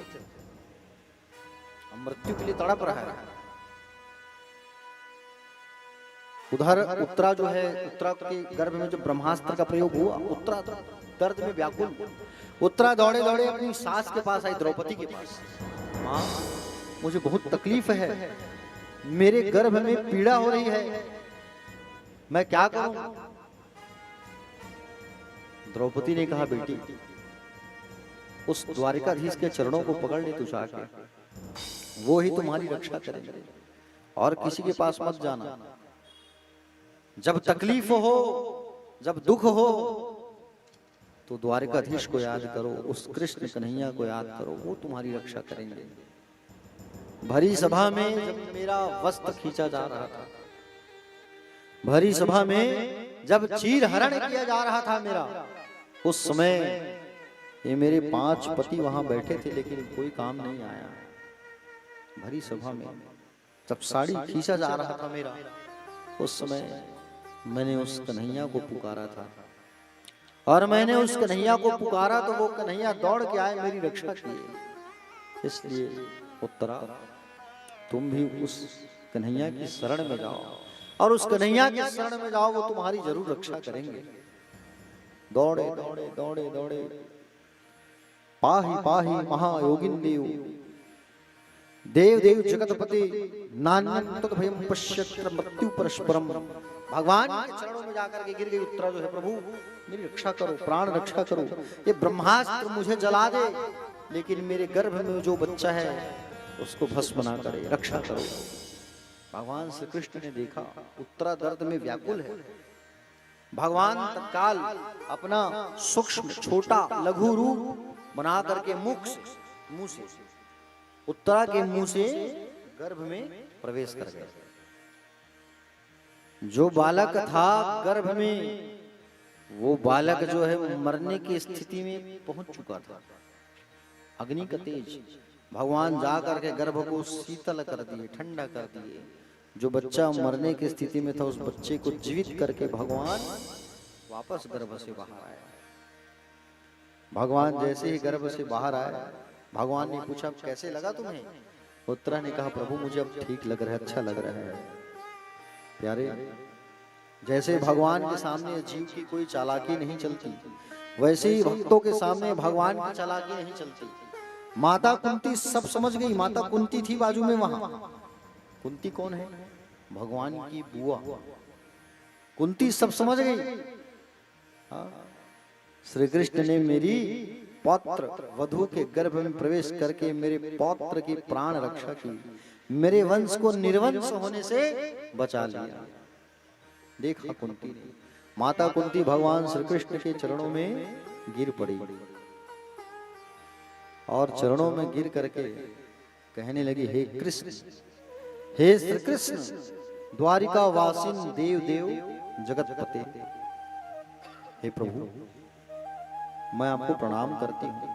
आप साक्षात जगदीश्वर हैं। आप जगत के नियंता है, परात्पर अखिलेश्वर है, निर्गुण ब्रह्म की सगुण रूप में अवतरित होकर यहाँ आया है।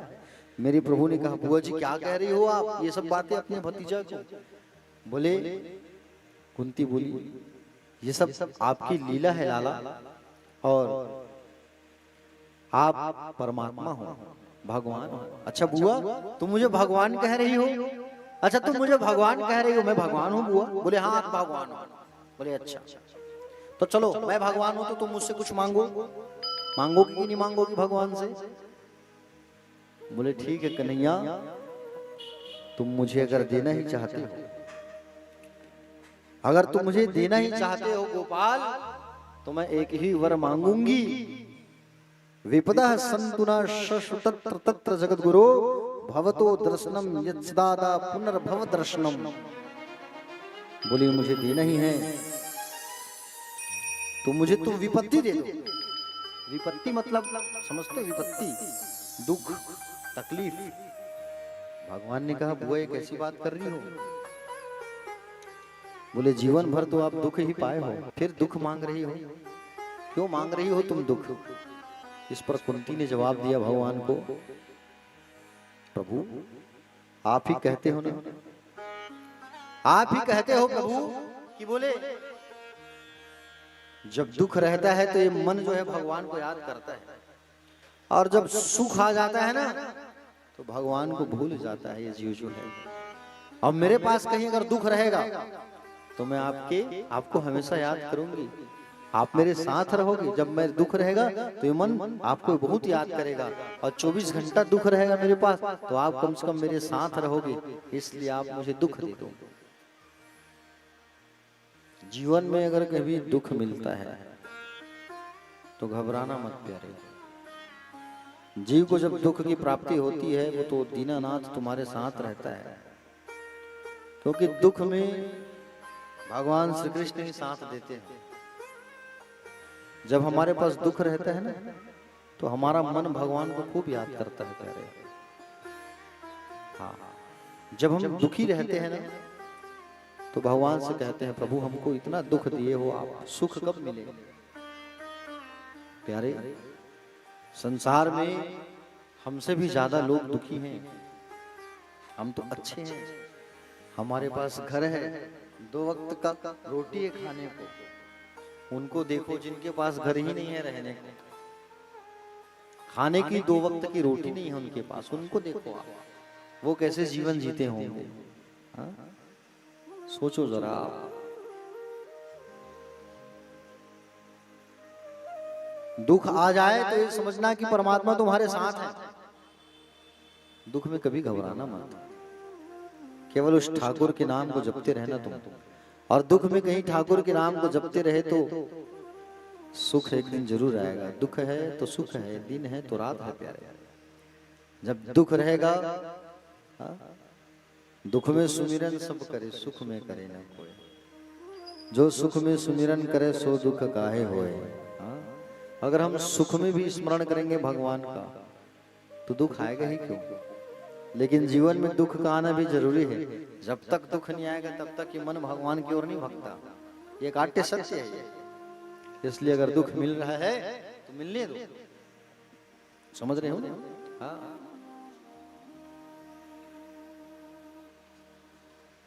जब दुख रहेगा तो भगवान दौड़ के आते हैं, याद रखना। कभी घबराना मत जब दुख मिले प्यारे जीवन में, याद रखना। वो दौड़ के आएंगे आपके पास। क्यों घबराऊं मैं, मेरा तो शाम से नाता है।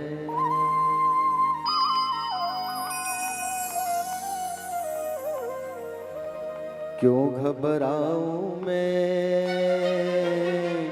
मेरा तो शाम से नाता है। क्यों घबराऊं मैं, मेरा तो श्याम से नाता है। क्यों घबराऊं मैं, मेरा तो श्याम से नाता है। क्यों घबराऊं मैं, मेरा तो श्याम से नाता है। मेरी ये जीवन गाड़ी, मेरी ये जीवन गाड़ी, मेरी ये जीवन गाड़ी, मेरी ये जीवन गाड़ी, श्याम चलाता है। क्यों घबराऊं मैं, मेरा तो श्याम से नाता है। क्यों घबराऊं मैं, मेरा तो श्याम से नाता है।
जब जब मुझको पड़ती है दरकार, श्याम हमेशा रहता है तैयार। जब जब मुझको पड़ती है दरकार, श्याम हमेशा रहता है तैयार। श्याम ने मुझ पर किया बहुत उपकार, श्याम ही मेरे जीवन का आधार। श्याम ने मुझ पर किया बहुत उपकार, श्याम मेरे जीवन का आधार। हरदम ये मुझ पर अपना, हरदम ये मुझ पर अपना, हरदम ये मुझ पर अपना हरदम ये मुझ पर अपना प्यार लुटाता है। क्यों घबराऊं मैं, मेरा तो श्याम से नाता है। क्यों घबराऊं मैं, मेरा तो श्याम से नाता है।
बादल जब जब मंडराते हैं, श्याम नाम लेते छुट जाते हैं। के बादल जब जब मंडराते, श्याम नाम लेते से टल जाते। बाल विपाका वो ना कर पाते, कभी दोबारा नजर नहीं आते। आनंद बाबा बोला करवाते, कभी दोबारा नजर न आते। संकट आने से पहले, संकट आने से पहले, संकट आने से पहले, संकट आने से पहले, श्याम आता है क्यों घबराऊं मैं, मेरा तो श्याम से नाता है। घबराऊं मैं, मेरा तो श्याम से नाता है।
मेरे मन में आता जो भी ख्याल, श्याम व्यवस्था करता है तत्काल।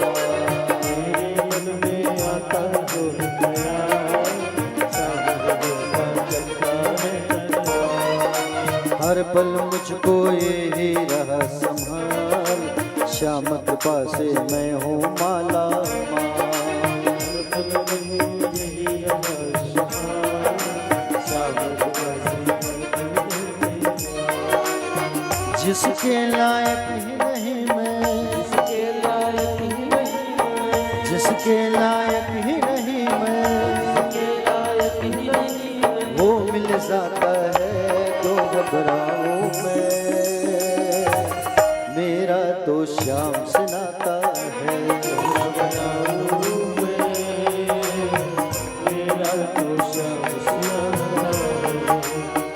मेरी ये जीवन गाड़ी, मेरी ये जीवन गाड़ी, मेरी ये जीवन गाड़ी, मेरी ये जीवन गाड़ी, श्याम चलाता है क्यों घबराऊं मैं, मेरा तो श्याम से नाता है क्यों घबराऊं मैं, मेरा तो श्याम से नाता है। मेरा तो श्याम से नाता है, मेरा तो श्याम से नाता है, मेरा तो श्याम से नाता है, मेरा तो श्याम से नाता है, मेरा तो श्याम से नाता है।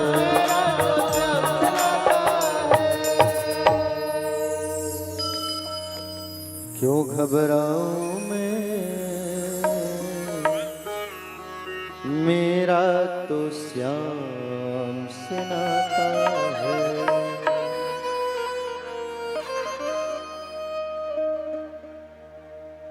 प्यारे, दुख जब रहे तो घबराना मत, दुख में केवल भगवान ही साथ देते हैं, याद रखना। आज कुंती मैया ने दुख मांगा है प्यारे, और भगवान ने उनको दुख दिया है। भगवान जो है सोचे कि अब मैं द्वारिका चले जाऊं, जाते जाते याद आया कि मेरा एक भक्त मुझे बोला था कि अंतिम समय जब आए तब मुझे दर्शन देने जरूर आना। कौन सा भक्त? भीष्म पितामह। और भीष्म पितामह को भगवान ने वचन दिया था। भीष्म पितामह ने भगवान से कहा था प्यारे कि प्रभु जब मैं मृत्यु की शरण में रहूं द्वारकेश, तो मुझे दर्शन देने जरूर आना। हुआ क्या था, एक दिन दुर्योधन जो है, महाभारत का युद्ध जब चल रहा था ना, दुर्योधन भड़क गया अपने दादाजी के ऊपर। बोले दादा आप इतने शक्तिशाली हो फिर भी आप एक पांडव को नहीं मारे हो अभी तक। दादाजी ने प्रण ले लिया, कल मेरे हाथ से एक पांडव मारा जाएगा, ये मेरी प्रतिज्ञा है। अब दादाजी प्रतिज्ञा ले लिए मतलब उसको करेंगे, निश्चित है ये। भगवान दिमाग लगाए क्या किया जाए। भगवान जो है पांडव की जो पत्नी है द्रौपदी, उसे कहे कि आज तुम्हें शाम को दादा से मुलाकात करने जाना है। तो महाभारत का जब युद्ध चल रहा था ना, तो बोले युद्ध स्थल में जब शाम होता था तो शंख बज जाता था, और शंख बजा मतलब युद्ध विराम। और शंख बज गया, सब अपने अपने तंबू में शिविर में आराम करने के लिए चले गए। और जब अपने अपने तंबू में शिविर में जब आराम करने गए, तो उसी समय भगवान ने द्रौपदी को लेके भगवान कहां चले आए? द्रौपदी को लेके भीष्म पितामह के पास चले आए। और भीष्म पितामह के पास लेकर के जैसे ही पहुंचे तो उस समय दादाजी आराम कर रहे थे। ऐसा अपने आंख के ऊपर अपने हाथों को रखे थे।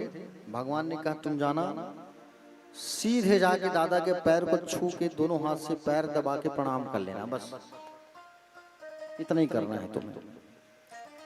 तो द्रौपदी ने वैसे ही किया। द्रौपदी गई, दादाजी आराम कर रहे थे और द्रौपदी आई और सीधे बोले पैरों को छू के जोर से दबाती है थोड़ा और प्रणाम करती है। दादाजी सोचे दुर्योधन की पत्नी आती है, वो आई होगी। इन्होंने आशीर्वाद दे दिया दादाजी ने। क्या आशीर्वाद दिया? अखंड सौभाग्यवती भव, सुहाग अमर रहे। हाथ हटा के देखे द्रौपदी, हो सुबह प्रतिज्ञा लिए हूं मारूंगा करके अभी आशीर्वाद दे दिया। भीष्म पितामह जो है समझ गए ये हो न हो कन्हैया का चाल है, बुद्धि उसी की है। तिगड़म बात तो वही करते हैं। बाहर आके देखे भगवान खड़े मुस्कुरा रहे, बोले दादाजी क्या आशीर्वाद दे के निकल रहे हो तुम? सुबह तो बड़ा प्रतिज्ञा कर रहे थे, मैं गंगा का पुत्र कल मारूंगा पांडव को, प्रतिज्ञा लेता हूं। और वही गंगा का बेटा क्या आशीर्वाद दे के निकल रहे हैं? सुहाग अमर रहे, अखंड सौभाग्यवती भव। आप कैसे करोगे? प्रतिज्ञा बड़ा होता है कि आशीर्वाद बड़ा होता है? तो कहे आशीर्वाद। बोले द्वारिकाधीश आप जीत गए और मैं हार गया। एक काम मेरा कर देना प्रभु, शिखंडी को सामने रख करके बाण चलाने कह देना अर्जुन को, और जब भी मैं मृत्यु की शरण में रहूं तो अंतिम बार आपको देखूं और मरूं। ये मेरी इच्छा है, अंतिम इच्छा, प्रबल इच्छा है। क्या कहा भीष्म पितामह ने?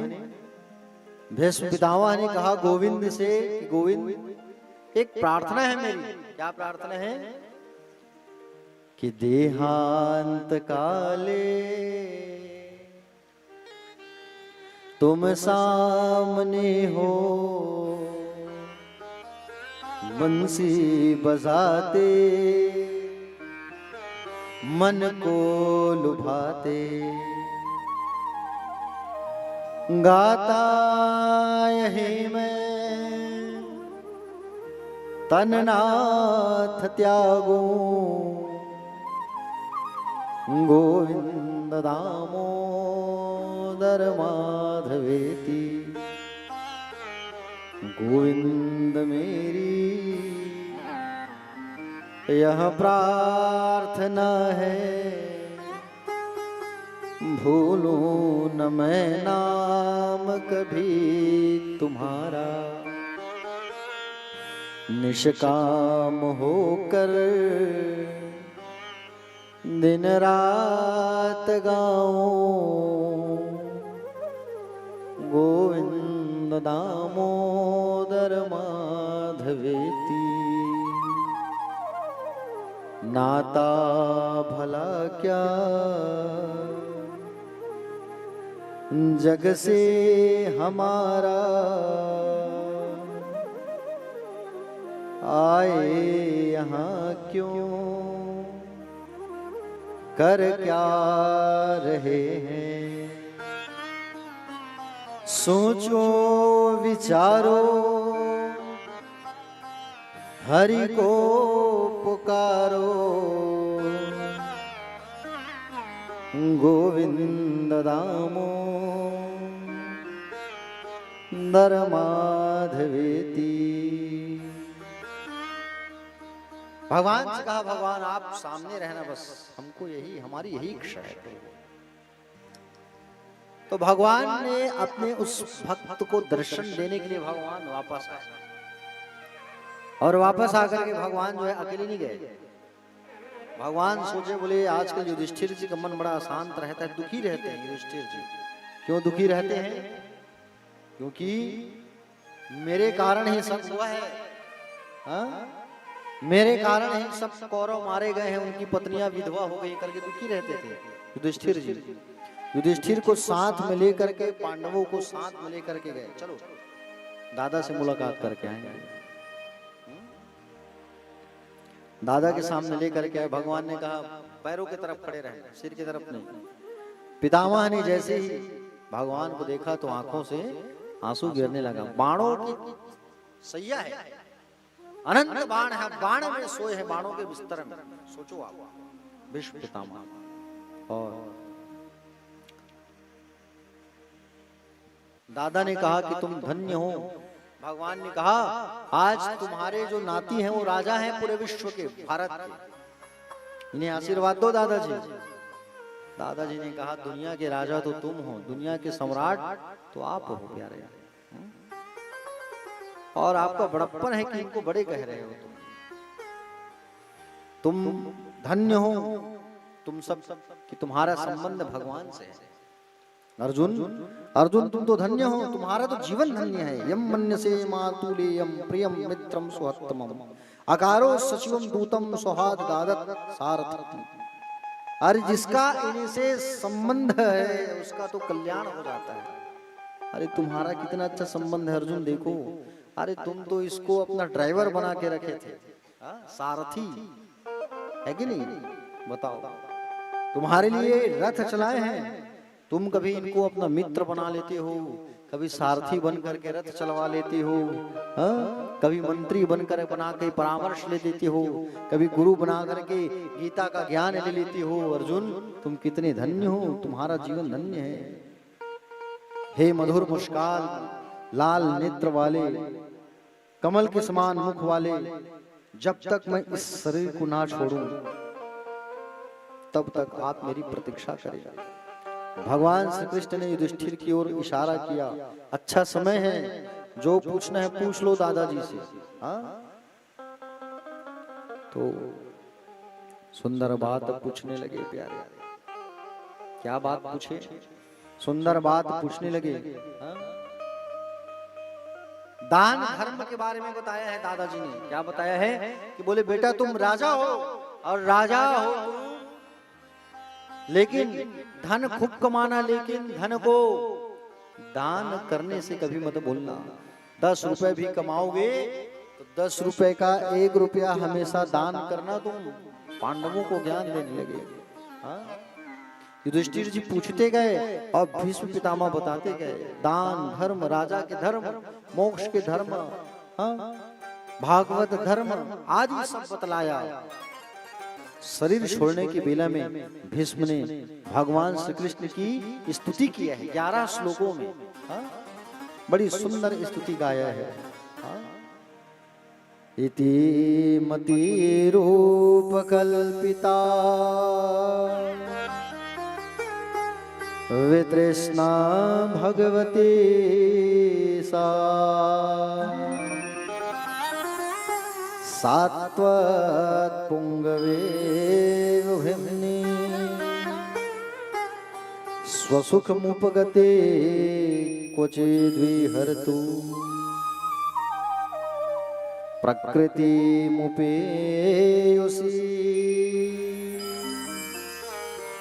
यद्दो प्रवाह इति मतिरूपकल्पिता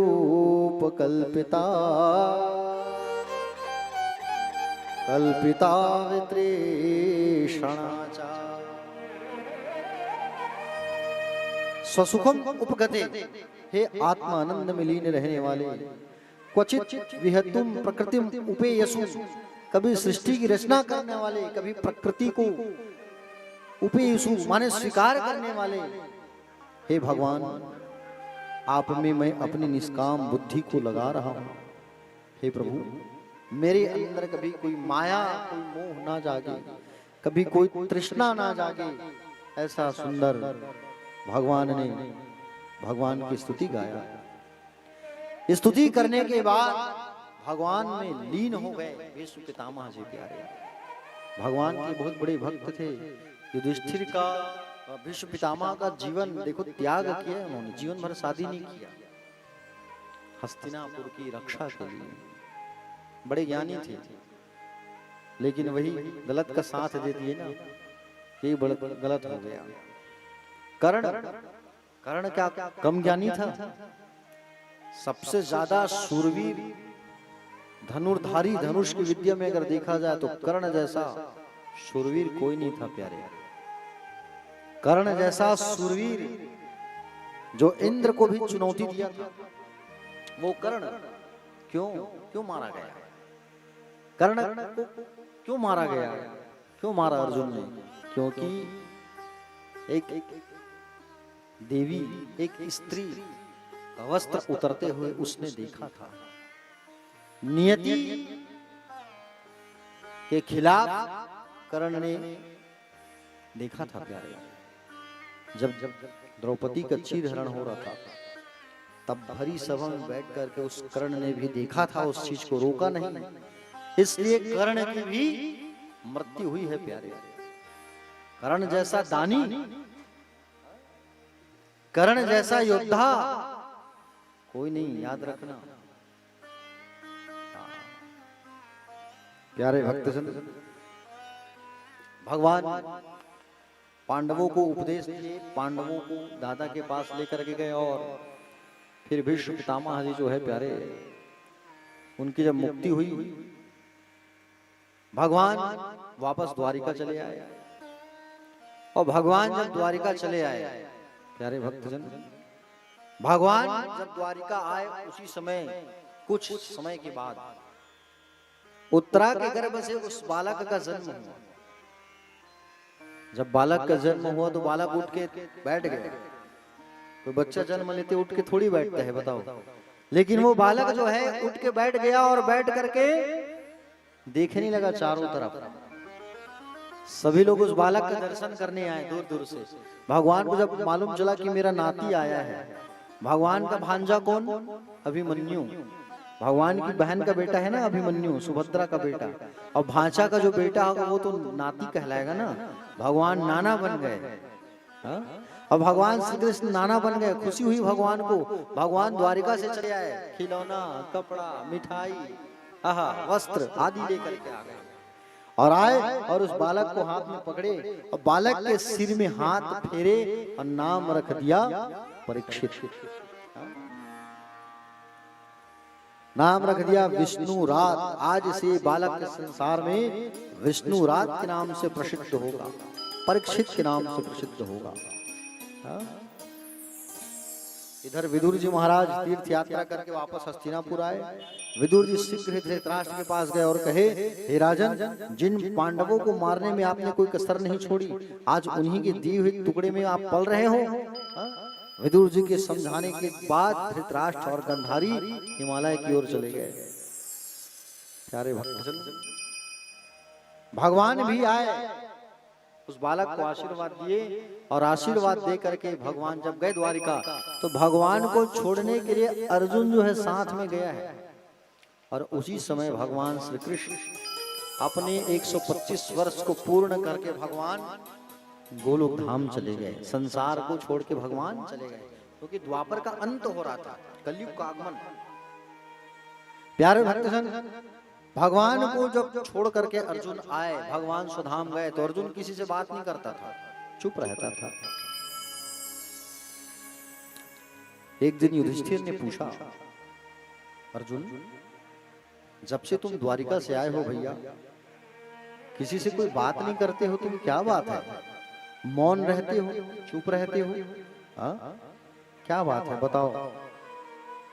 आज तुम्हारे शरीर का जो तेज है वो नष्ट हो गया है। अर्जुन चुप है, भैया के सामने बैठा है। देखो अर्जुन, व्यक्ति के शरीर का जो तेज है वो नष्ट होता है, उसका 3 कारण रहता है। पहला, अगम्य स्त्री के संग समागम। दूसरा, गाय का वध गलती से हो जाए। तीसरा, जिसके बिना जीवन में हमने एक भी दिन जीना नहीं सीखा है, जिसके बिना हम रह नहीं पाते, अगर वो हमको छोड़ करके चला जाता है तब हमारे शरीर का तेज नष्ट हो जाता है। क्या कारण है तुम बताओ। तब अर्जुन ने कहा, बोले प्रभु, हमारा जो अपना है ना द्वारकाधीश भगवान हम सबको छोड़ करके चले गए। प्यारे, जिस कृष्ण के आशीर्वाद से हमने बड़े बड़े राजाओं को युद्ध में पराजित किया, वो हमें छोड़ करके चले गए। जैसे ही कुंती मैया ने इस बात को सुना, कुंती मैया गिर गई और उसका प्राणांत तो हो गया। प्यारे, राम राम कहते कहते प्राण त्याग दिया। युधिष्ठिर ने अर्जुन से कहा, रे पागल, इतने दिन बीत गए, तुम इतनी बड़ी बात आज बता रहे हो कि भगवान हमें छोड़ करके चले गए, तुम तुरंत क्यों नहीं बताए। पांडवों ने मंत्रियों को बुलाया, कृष्ण के वियोग में बड़े दुखित हुए। और परीक्षित जी महाराज, छोटे से बालक, बच्चा था, और परीक्षित छोटा सा बालक, उसका राज तिलक कर दिए और राज गद्दी पर परीक्षित को बैठा दिए। अब परीक्षित को बैठाए और बैठा करके कहा, बेटा आज से तुम्हारे हाथ में पूरे बागडोर को हम सौंप रहे हैं। परीक्षित ने कहा, बाबा दादा, मैं तो अभी बहुत छोटा हूं और आप लोग मुझे छोड़ करके कहां जा रहे हो, आप लोगों के बिना मैं कैसे रहूंगा। छोटा सा बच्चा था परीक्षित जब राज गद्दी पे बैठा। पांडवों ने कहा, देखो बेटा, 3 बात हम तुम्हें बता रहे हैं, और 3 बात जो हम तुम्हें बता रहे हैं उसे तुम हमेशा याद रखना। पहली बात क्या कहे, आंखों के सामने कभी पाप होते हुए मत देखना। दूसरा, शरण में शत्रु आ जाए उसे क्षमा कर देना। तीसरा, अतिथि का सदा सत्कार करना। ये 3 बात जिसके जीवन में आ जाए, जिस गृहस्थ के जीवन में आ जाए 3 बात, उसके जीवन में कभी संकट नहीं आ सकता, याद रखना। समझ रहे हो ना। ये 3 बात बता करके पांडव स्वर्गारोहण करने लगे, स्वर्ग जाने लगे। पांडव के हाथ में सब छोड़ दिए। जब स्वर्ग की ओर जाने लगे तो सबसे पहले द्रौपदी गिर गई, और द्रौपदी का प्राणांत हुआ। नकुल, सहदेव, अर्जुन, भीम सब गिरते गए हिमालय की ओर जाते जाते। केवल चलते चलते चलते चलते युधिष्ठिर गया है ऊपर शरीर के साथ। बाकी आप और हम सब शरीर को छोड़ के जाने वाले हैं, कोई शरीर को लेकर के नहीं जाएगा ऊपर। लेकिन युधिष्ठिर ऐसा एक प्राणी था जो अपने शरीर के साथ ऊपर जाए। क्यों? क्योंकि ये कोई साधारण व्यक्ति नहीं था प्यारे, ये तो स्वयं कौन था, ये स्वयं यमराज था। एक कुत्ता जा रहा था उसके साथ, धर्मराज सामने खड़े हुए, महाराज ये कुत्ता आपके साथ नहीं जा सकता। युधिष्ठिर जी ने कहा, ये मेरे साथ साथ चला है महाराज, और इसमें भी तो जीव है, इसमें भी ईश्वर का वास है, कैसे छोड़ दूं इसे, इसे भी साथ में लेके जाऊंगा। उस कुत्ते से स्वयं धर्मराज प्रकट हो गए और परमपद धाम को प्राप्त हुए। परीक्षित जी महाराज जो है प्यारे, बड़े ही तपस्वी थे, यशस्वी थे, मनस्वी थे, आत्मविश्वास था परीक्षित के अंदर। प्यारे भक्तजन, परीक्षित जी बड़ा भागी हैं। पांडव अपने प्रशासन को पूर्ण करके चले गए, लेकिन परीक्षित जी जो है इस कार्य को अच्छे से आगे बढ़ाने लगे। प्यारे सत्कर्म करते गए और जीवन व्यतीत होने लगा। जब राजा जी बड़े हुए परीक्षित, तब इनकी विवाह हुई और उत्तर की कन्या प्यारे इरावती से इनका विवाह हुआ और इरावती से इनका विवाह हुआ। 4 पुत्र हुए राजा परीक्षित के। ठीक है, 4 पुत्र हुए। बड़े बेटे का नाम था जनमेजय। प्यारे भक्तजन, परीक्षित जी महाराज सुंदर प्रशासन अपना चला रहे थे। परीक्षित ने देखा कि मेरा प्रशासन बड़ा सुंदर चल रहा है, गायों के स्तन से अपने आप दूध निकल रहा है, कोई व्यक्ति अपने घर में ताला नहीं लगा रहा है, ऐसा शासन चल रहा था। बताओ, परीक्षित के शासन काल में गाय माता को, गौ माता को दूहने की जरूरत नहीं पड़ती थी। बताओ, उसके स्तन से खुद ही दूध निकलता था, कोई अपने घर में ताला नहीं मारता था।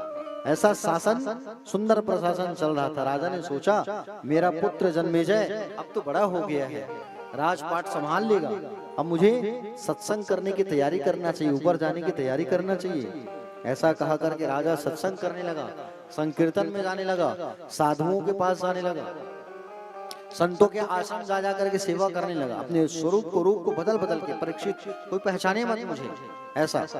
प्यारे भक्तजन, एक दिन की बात है, परीक्षित जी ने सोचा कि बोले मेरे दादा परदादा मेरे लिए कुछ तो रखे होंगे।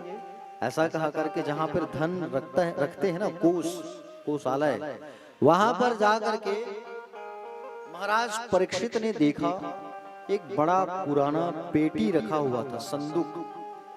उस संदूक को जैसे ही खोला परीक्षित ने, तो वहां पर एक सोने का मुकुट रखा हुआ था,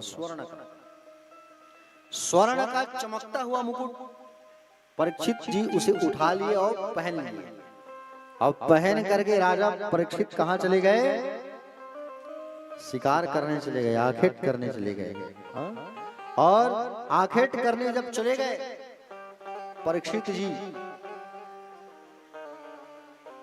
परीक्षित जी जो है, जब शिकार करने गए तब उन्होंने देखा कि एक काला पुरुष जो है गौ माता को मार रहा है और बैल है उसके साथ, तो बैल के 3 पैर को काट दिया है इसने, काला पुरुष। राजा परीक्षित को याद आया, मेरे दादाजी लोगों ने मुझे 3 बात बोला था, आंखों के सामने पाप होते मत देखना। पाप हो रहा है, गौ माता को मार रहा है, वो दौड़ पड़े, जैसे दौड़ पड़े तलवार निकाल करके कि मैं दुष्ट तुझे मार दूंगा, उतने में वो शत्रु जो है शरण में गिर गया, पैरों में गिर गया। दादाजी लोगों ने दूसरा बात क्या कहा था? शरण में शत्रु आ जाए तो उसे क्षमा कर देना। और शरण में झुक करके वो क्या कहने लगा, मैं आपका अतिथि हूँ, मेहमान, मुझे छोड़ दो महाराज। परीक्षित को याद आ गया, तीसरा बात कहा था दादाजी लोगों ने, अतिथि का सम्मान करना। देखो, अतिथि का सदैव सत्कार करना चाहिए प्यारे। अतिथि जब घर में आए तो उनकी सेवा करना चाहिए, अतिथि देवो भव, है कि नहीं? अब आज कहीं अतिथि बन करके चले गए, अब एक दिन जाओगे, कहीं 2-3 दिन रुकने के लिए चले गए, तो पहले दिन भोजन में बिल्कुल अचार, पापड़, बिजौरी, टमाटर की चटनी और 2-3 प्रकार की वैरायटी सब्जी की रहेगी। कहीं रात रुक गए, अब दूसरे दिन सोचे भैया और कुछ अलग तरीके का प्राप्त होगा। दूसरा दिन देखे 2 सब्जी गायब। पंडित जी मार्केट नहीं खुली है, सब्जी आया नहीं है, किसी काम चला रहा। 2 सब्जी गायब, 1 सब्जी। शाम जैसे हुआ, बोले शाम को रुक जाते हैं, गाड़ी तो नहीं मिल पाएगी, कल सुबह चले जाएंगे। शाम को बैठे खाना खाने तो अचार पापड़ भी गायब। तो प्यारे, अतिथि का सदैव सत्कार करना चाहिए। पहले के लोग ना भोजन किससे करते थे? पहले के लोग, बोलो प्यारे भक्तों, पहले जमाने में भोजन किससे करते थे? मिट्टी के बर्तन से, है कि नहीं? मिट्टी के बर्तन से करते थे तो लोग जो है ना मिट्टी के जैसा रिश्ता निभाते थे, जमीन से जुड़ के, अरे हमारा अपना है? और उसके बाद जमाना परिवर्तन हुआ, मिट्टी के बाद कौन सा आया दिन? कांस, पीतल, तो रिश्ता में टिन टान होने लगा, है कि नहीं? जमाना आया, उसके बाद कौन सा परिवर्तन होने लगा? जमाना आया कांच का। कुछ भी ऐसा हुआ था, अरे छोड़ो हटाओ, रिश्ता तोड़ो उससे। कांच के बर्तन गिरता तो टूट जाता है कि नहीं? अब जनरेशन कौन सा आ गया है? यूज एंड थ्रो, खाओ पियो फेंको। अरे वो रिश्तेदार आ गए तो ठीक, ना आए तो ठीक, आएंगे तो चाय बना देना, नाश्ता दे देना, खाओ पियो जाओ, किसको, है कि नहीं? ऐसा रिश्ता चल रहा है। तो अतिथियों का सम्मान सदैव जो है करना चाहिए प्यारे। तो परीक्षित जी ने देखा कि बोले ये तो अतिथि हूँ बोल रहा है, कलयुग जो है। कलयुग ने कहा महाराज मुझे स्थान दो, आप जगह दो मुझे। तो कहा ठीक है, द्यूतम पानम स्त्रियः सूना यत्रा धर्म चतुर्विधा, जाओ तुम्हें मैं जगह देता हूँ। कहा? जुआ में।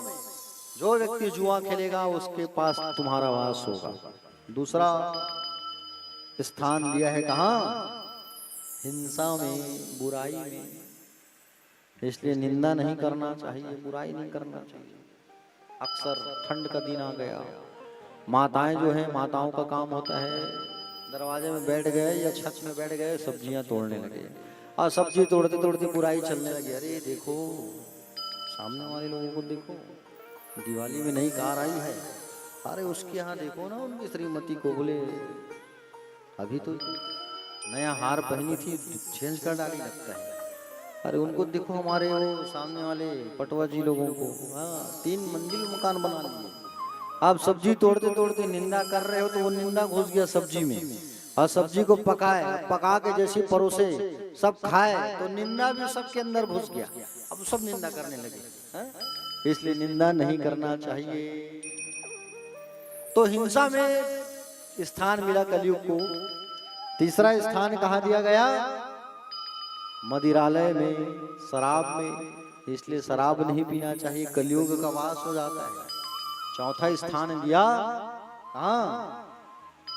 पर स्त्री गमन, वैश्यालय। कलयुग ने कहा महाराज कुछ अच्छा स्थान तो दो। अरे मेरे युग में भी कुछ कुछ संत महात्मा होंगे, कहाँ बैठा हुआ, कहाँ जगह दूंगा? अरे कुछ अच्छा जगह दो महाराज, कहाँ रहूंगा मैं, सब मुझे नहीं जचेगा। तो कहा जा ठीक दिया। कौन सा जगह? सोना में, स्वर्ण, गोल्ड। कौन सा स्थान में मिला? सोना में जगह दिया परीक्षित ने। कलयुग जो आप लोग पहने हो ना कान में, गला में, पहने को नहीं, कितने लोग पहने हैं? उतार दो माता जी लोग, कलयुग आके बैठ जाएगा, गड़बड़ हो जाएगा। हाँ नहीं भैया मत उतारो, बहुत महंगा हो गया सोना, 1 लाख पार हो गए, गड़बड़ हो जाएगा। नहीं घबराओ मत, आप लोगों के सोना में नहीं आएगा कलयुग। कहाँ आएगा कलयुग? जो है अधर्म का सोना, गलत पैसे से खरीदा गया सोना, बुराई, अधर्म, ये सोना समझ रहे हो ना? चोरी किया गया सोना, उस पे ईमानदारी के सोने में कलयुग का वास नहीं होगा। जब राजा परीक्षित ने कलयुग को जगह दिया, अधर्म का सोना, स्वर्ण में तुम्हारा वास होगा। अरे देखा परीक्षित मुझे जगह दिया है, अधर्म का सोना, सोना वो सोना में तो ये खुद ही पहना है मुकुट। अधर्म का सोना वो राक्षस का मुकुट है। जरासंध नाम सुने हो? जरासंध, ये जरासंध जो राक्षस था, इसको भीम भैया मारे थे, मार करके उसके पगड़ी को ला के रख दिए थे संदूक में, कि वो वही पगड़ी है राक्षस का।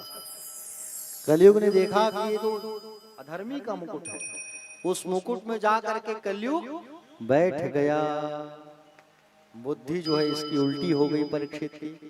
जंगल में शिकार करने लगे, समय बीता, दोपहर जब हुई, प्यास लगी, आसपास देखा कहाँ जाओ पानी पीने, तो एक आश्रम दिखा, समीक मुनि का आश्रम, समीक महात्मा। और समीक महात्मा के आश्रम में चले गए, पानी मांगने लगे, पानी दे दो, पानी दे दो, पानी दे दो। समीक महाराज तपस्या में, साधना में बैठे हुए हैं, नहीं उठे।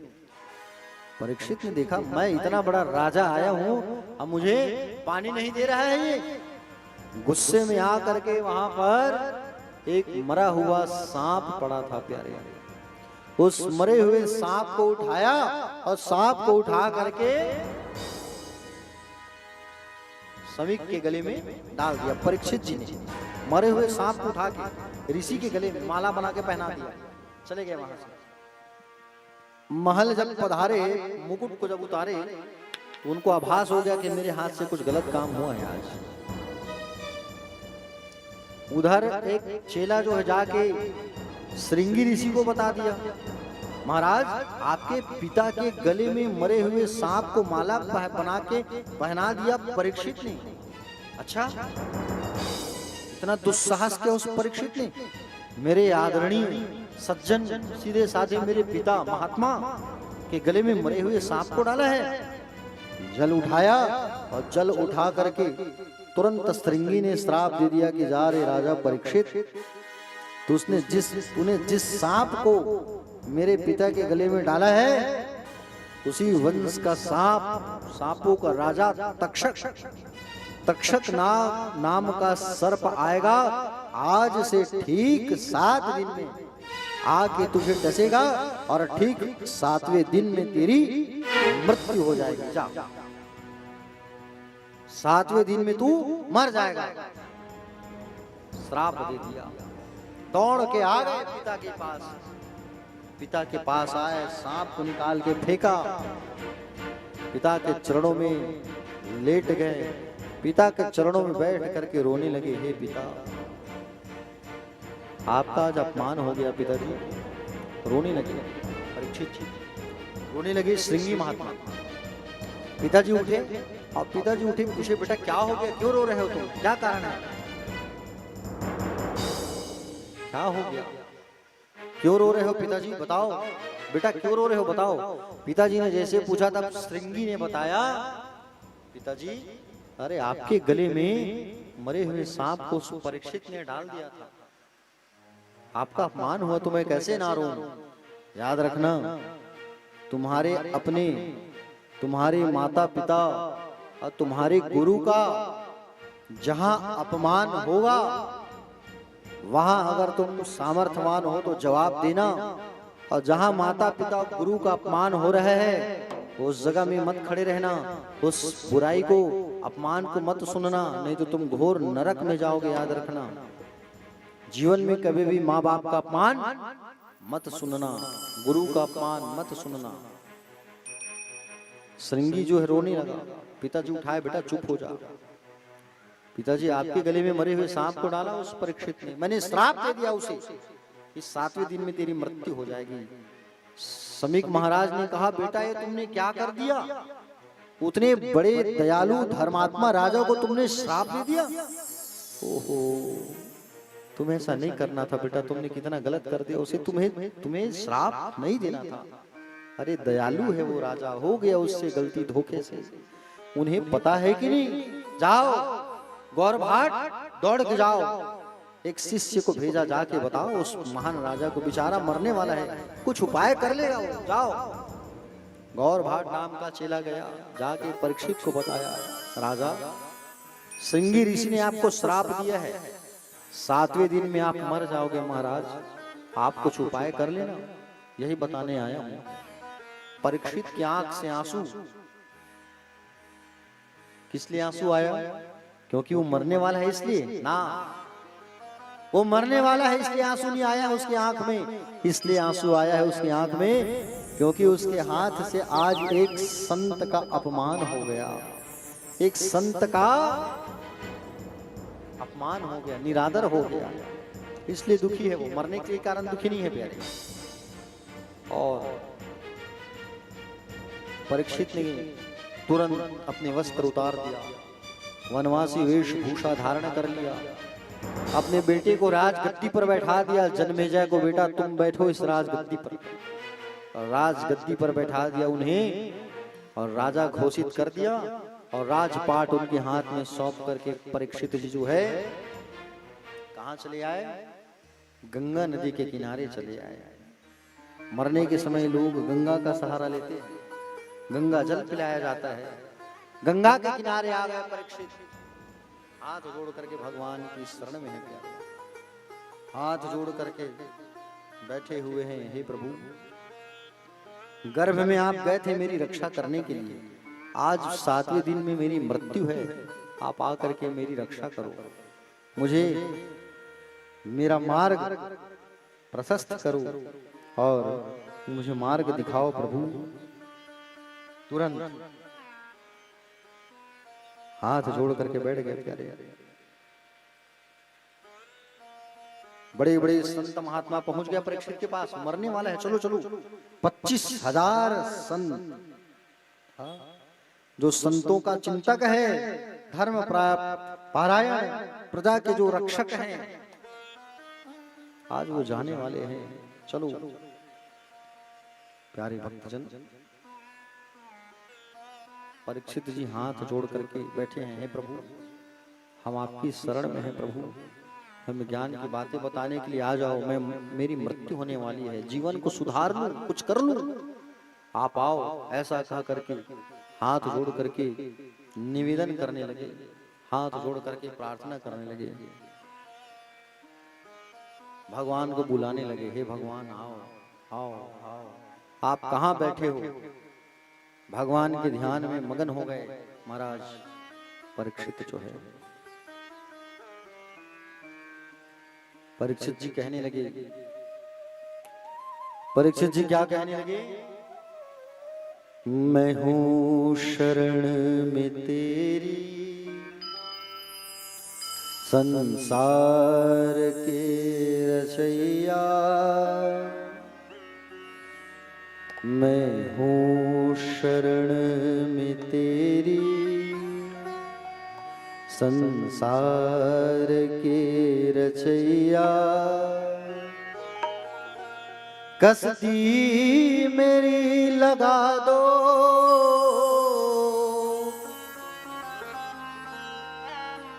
कसती मेरी लगा दो, उस पार ओ कन्हैया,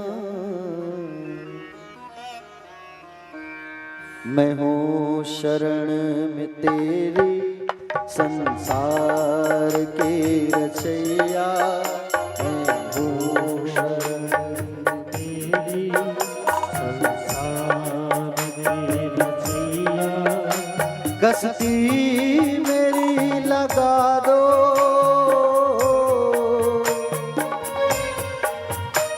कसती मेरी लगा दो, उस पार ओ कन्हैया, शरण में तेरी, संसार के रचैया।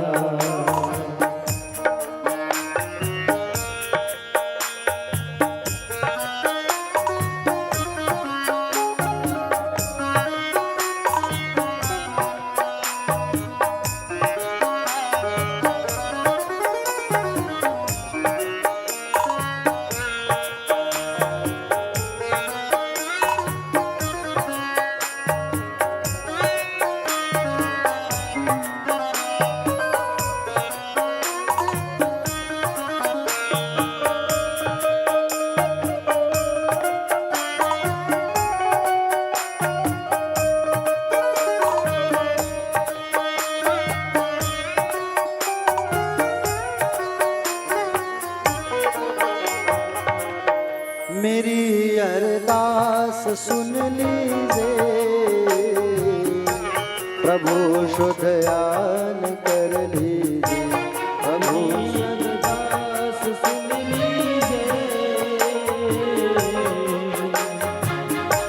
प्रभु शुद्ध ध्यान कीजिए, दर्श एक बार तो दीजिए, मैं समझूंगा श्याम है रीझे, रस एक बार दीजिए, मैं समझूंगा श्याम है रीझे, मैं समझूंगा श्याम है रीझे, मैं समझूंगा श्याम है रीझे, पतवार थाम लो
भगत बेचैन है तुम बिन,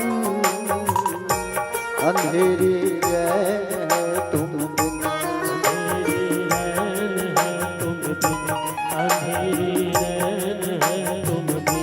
कहीं न चैन है तुम बिन, अंधेरी रैन है तुम बिन,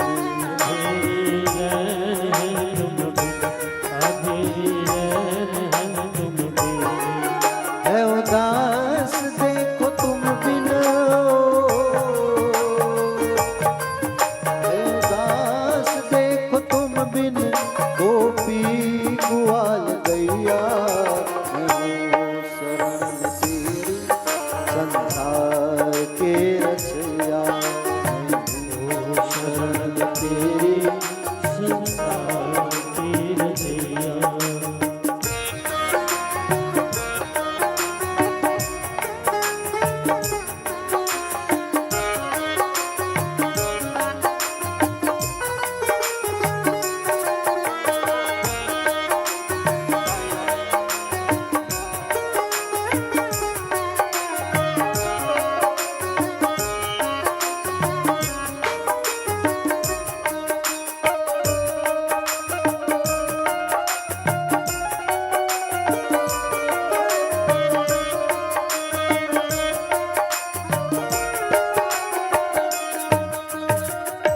तेरी यादों का मनमोहन, ये दिल में उमड़ा है सावन, ये दिल में उमड़ रहा सावन, ये दिल में उमड़ रहा सावन, बुझेगी प्यास इस दिल की, सुनूंगा जब तेरा आवन, सुनूंगा जब तेरा आवन, सुनूंगा जब तेरा पावन पतित को करना, पावन पतित को करना, जगदीश ओ कन्हैया, मैं हूँ शरण में तेरी संसार के रचैया, मैं हूँ शरण में तेरी संसार के रचैया। गस्ती मेरी लगा दो, गस्ती मेरी लगा दो, उस पार हो कन्हैया, मैं हूँ शरण में तेरी संसार के रचैया, मैं हूँ शरण में तेरी संसार के रचैया, मैं हूँ शरण में तेरी संसार के रचैया, मैं हूँ शरण में तेरी संसार के रचैया। कस्ती मेरी लगा दो, कस्ती मेरी लगा दो, उस पार हो कन्हैया, मैं हूँ शरण में तेरी संसार के रचैया। परीक्षित जी महाराज हाथ जोड़ करके भगवान से कहने लगे, हे प्रभु मैं आपकी शरण में हूं, आप कहाँ हो प्रभु, आओ। प्यारे भक्तजन, मैं व्यर्थ की बातों में भगवान अपना समय नष्ट करना नहीं चाहता, आप कहाँ हो, आओ। प्यारे भक्तजन, सुखदेव जी महाराज समाधि पर बैठे थे जंगल पर, समाधि टूट गई और समाधि जैसी टूटी तो सुखदेव जी को याद आया, परीक्षित के पास मुझे जाना है। तत्र भवद भगवान व्यास पुत्र यदृच्छया गामट मानोनपेक्षा अलक्ष श्रृंग मुनिलाभ दुष्टो व्रतस्य बालर अवधूत वेशा। बोले अवधूत वेश है, 4 अंगुल का लंगोटा पहने हुए हैं, चौड़ा वक्षस्थल, लंबी भुजाएं, 16 साल के हैं सुखदेव जी। कितने साल के हैं? 16 साल के सुखदेव जी भगवान राजा परीक्षित के पास चले आए और परीक्षित के पास आकर के कहे, बोले उठो राजा, आंखें खोलो। परीक्षित जी ने आंख खोला और आंख खोला तो देखा कि भगवान खड़े हैं। ऐसा लगा मानो स्वयं रुद्र भगवान खड़े हैं, शंकर जी खड़े हैं साक्षात। चरणों में लेट करके प्रणाम करने लगे। भगवान ने कहा राजन चिंता ना करो, हम आ गए। अब 7 दिन नहीं, 7 दिन चिंता मत करो, अब तुम्हें भागवत की कथा सुनाएंगे। राजा खटवांग थे, मृत्यु 2 घड़ी शेष बची थी। उसकी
सृष्टि विस्तार की कथा सुनेंगे, कपिलोपाख्यान, सती चरित्र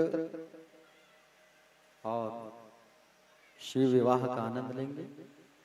आज की वाणी को मैं यहीं विश्राम करता हूँ। कल कथा पर अपन विस्तार से चर्चा और करेंगे, आदि आदि कथा। और आज के लिए बस इतना ही। आइए अपने अपने स्थान में खड़े हो जाइए, आरती करेंगे भगवान का। अच्छा, शिव जी की आरती जो है साथ में करेंगे, आप लोग बाद में करेंगे? साथ में करते, संगीत में करेंगे तो और अच्छा लगेगा, ठीक है? तो पहले शंकर जी की आरती पहले करेंगे। आप लोग एक काम करो, यहाँ पहले भेज दो, यहाँ आरती पहले होगी, फिर भागवत जी की आरती। हाँ,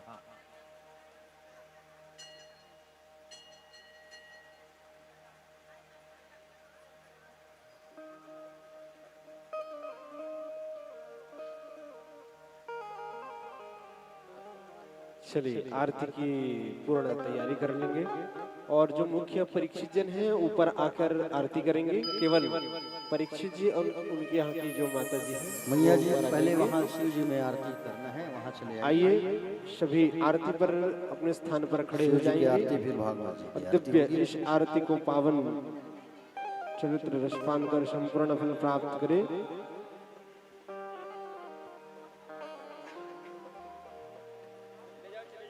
पीवन भैया से निवेदन करूँ, हल्का सा आवाज बढ़ा देंगे मेरा।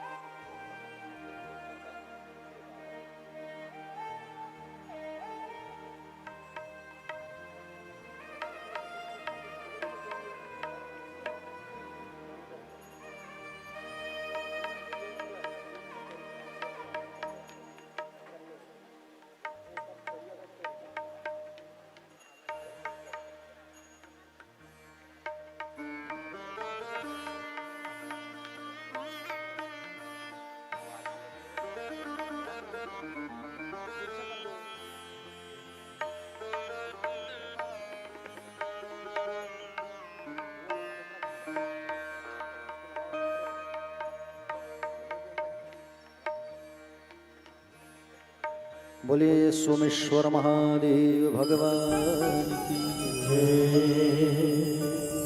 ओम जय शिव ओंकारा, भोले जय शिव ओंकारा, भोले भोलेनाथ सदा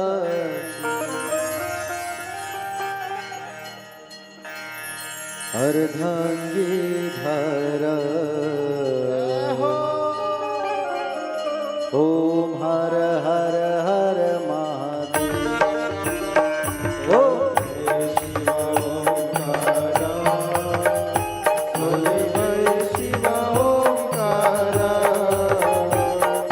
ब्रह्मा विष्णु सदा शिव, भोले भोलेनाथ सदा शिव।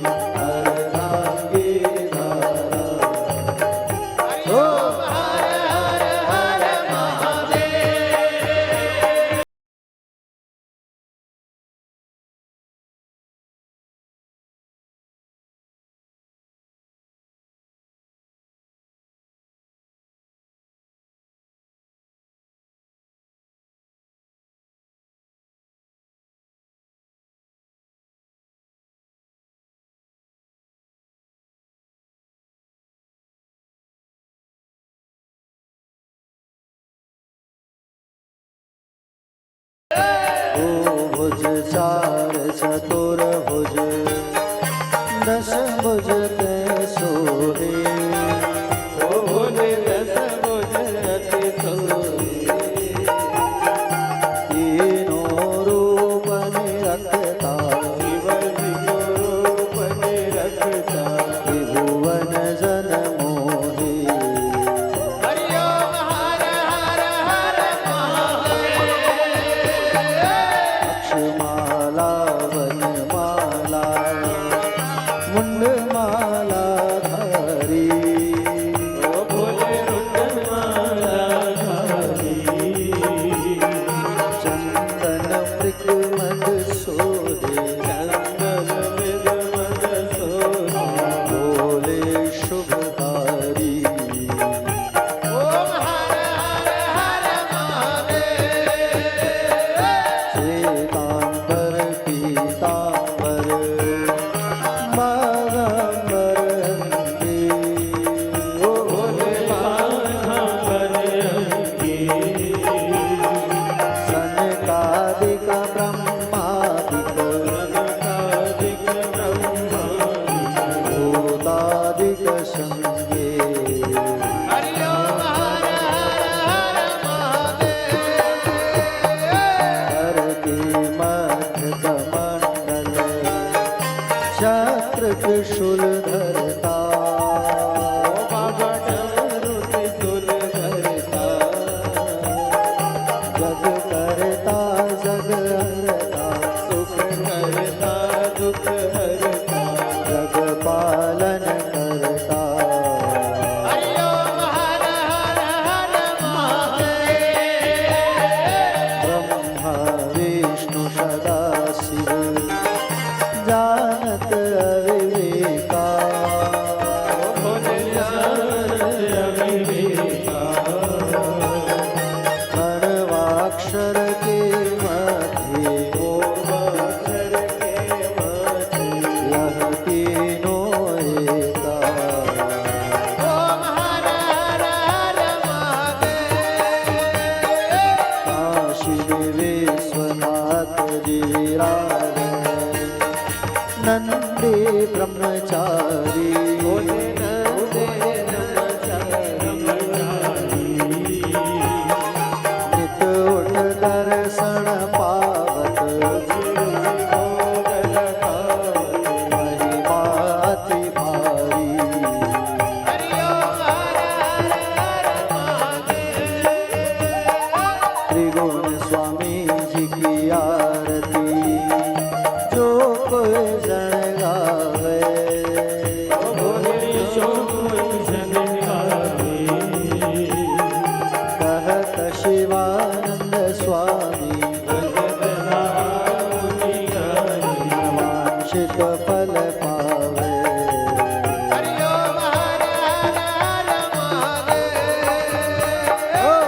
ऐसी ओंकारा बोले जय शिव ओंकारा बोले पार्वती प्यारा ओ शिव ऊपर जलधारा ओ शिव पीते भंग प्याला ओ शिव रहते मतवाला ब्रह्मा विष्णु सदाशिव भोले भोलेनाथ सदाशिव अर्धांगी नारा ओ हर हर हर महादेव ओ हर हर हर महादेव ओ हर हर हर महादेव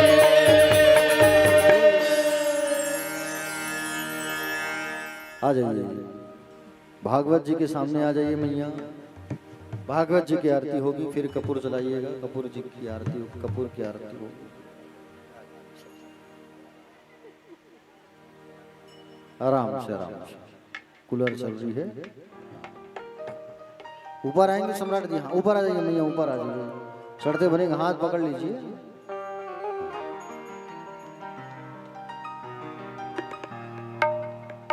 आ जाइए आराम से आराम से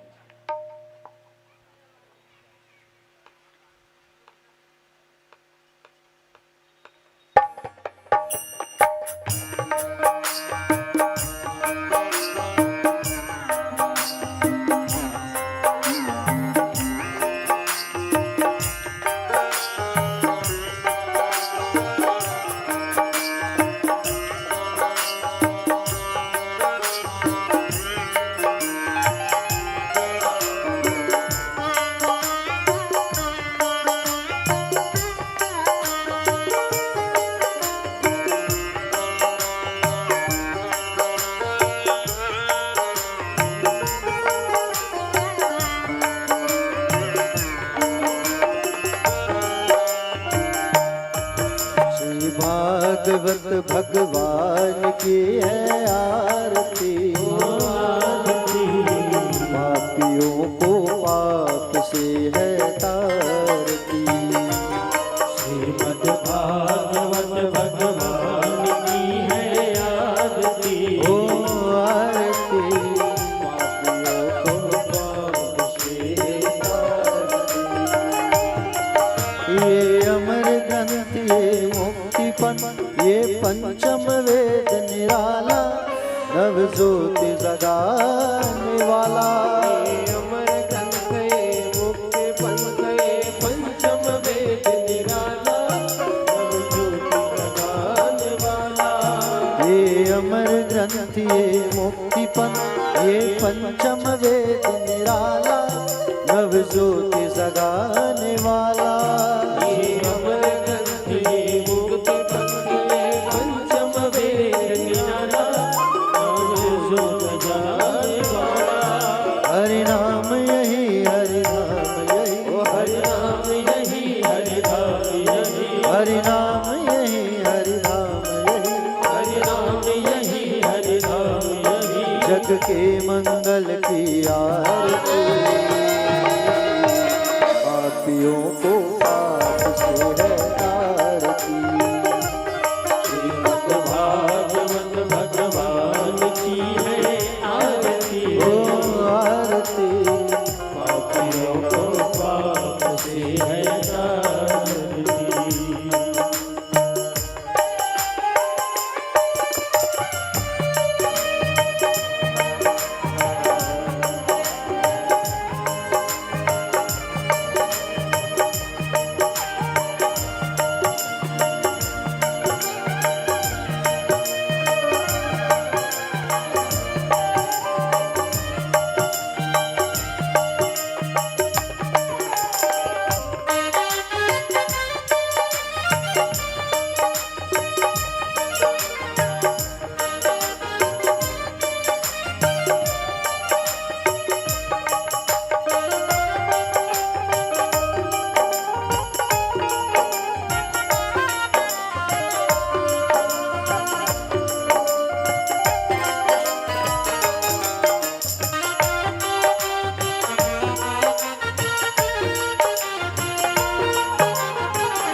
ये शांति गीत पावन पुनीत पापों को मिटाने वाला, हरि दर्श कराने वाला।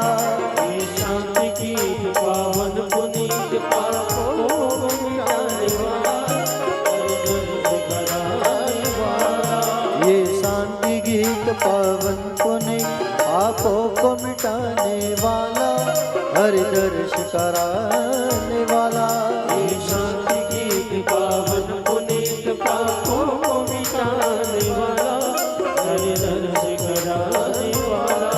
ये सुख करणी ये दुख हरणी, ये सुख करनी ये दुख हरनी, ये सुख करणी ये दुख हरणी।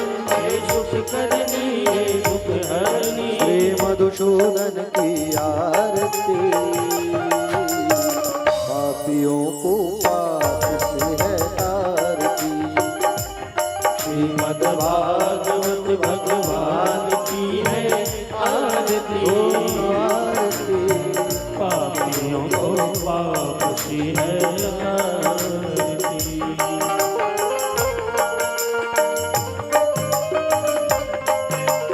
बोले भागवत भगवान की जय हो।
मधुर बोल सगपंद बोल सन्मार्ग बताने वाला, बिगड़ी को बनाने वाला।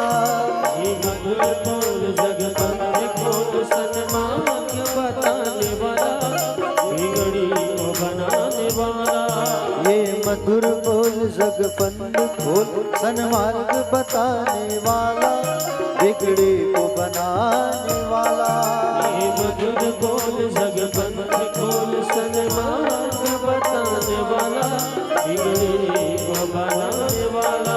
श्री राम यही घनश्याम यही, श्री राम यही घनश्याम यही, श्री राम यही घनश्याम यही, श्री राम यही घनश्याम यही। प्रभु की महिमा की आरती, पापियों को पाप से है आरती। श्रीमद् भागवत भगवान की है आरती, ओ आरती, पापियों को पाप से है तारती।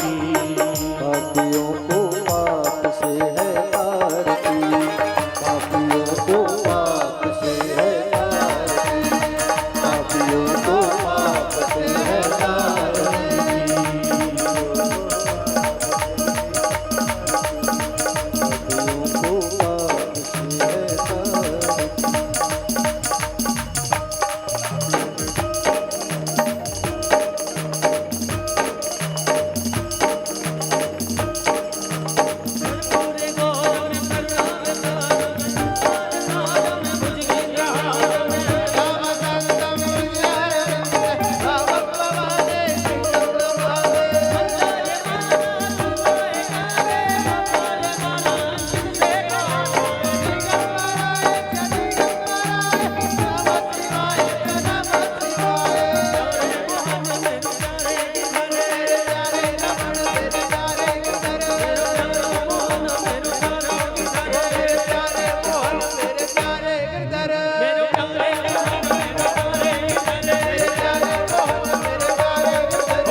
चार बार परिक्रमा कर लेंगे अपने स्थानों पर।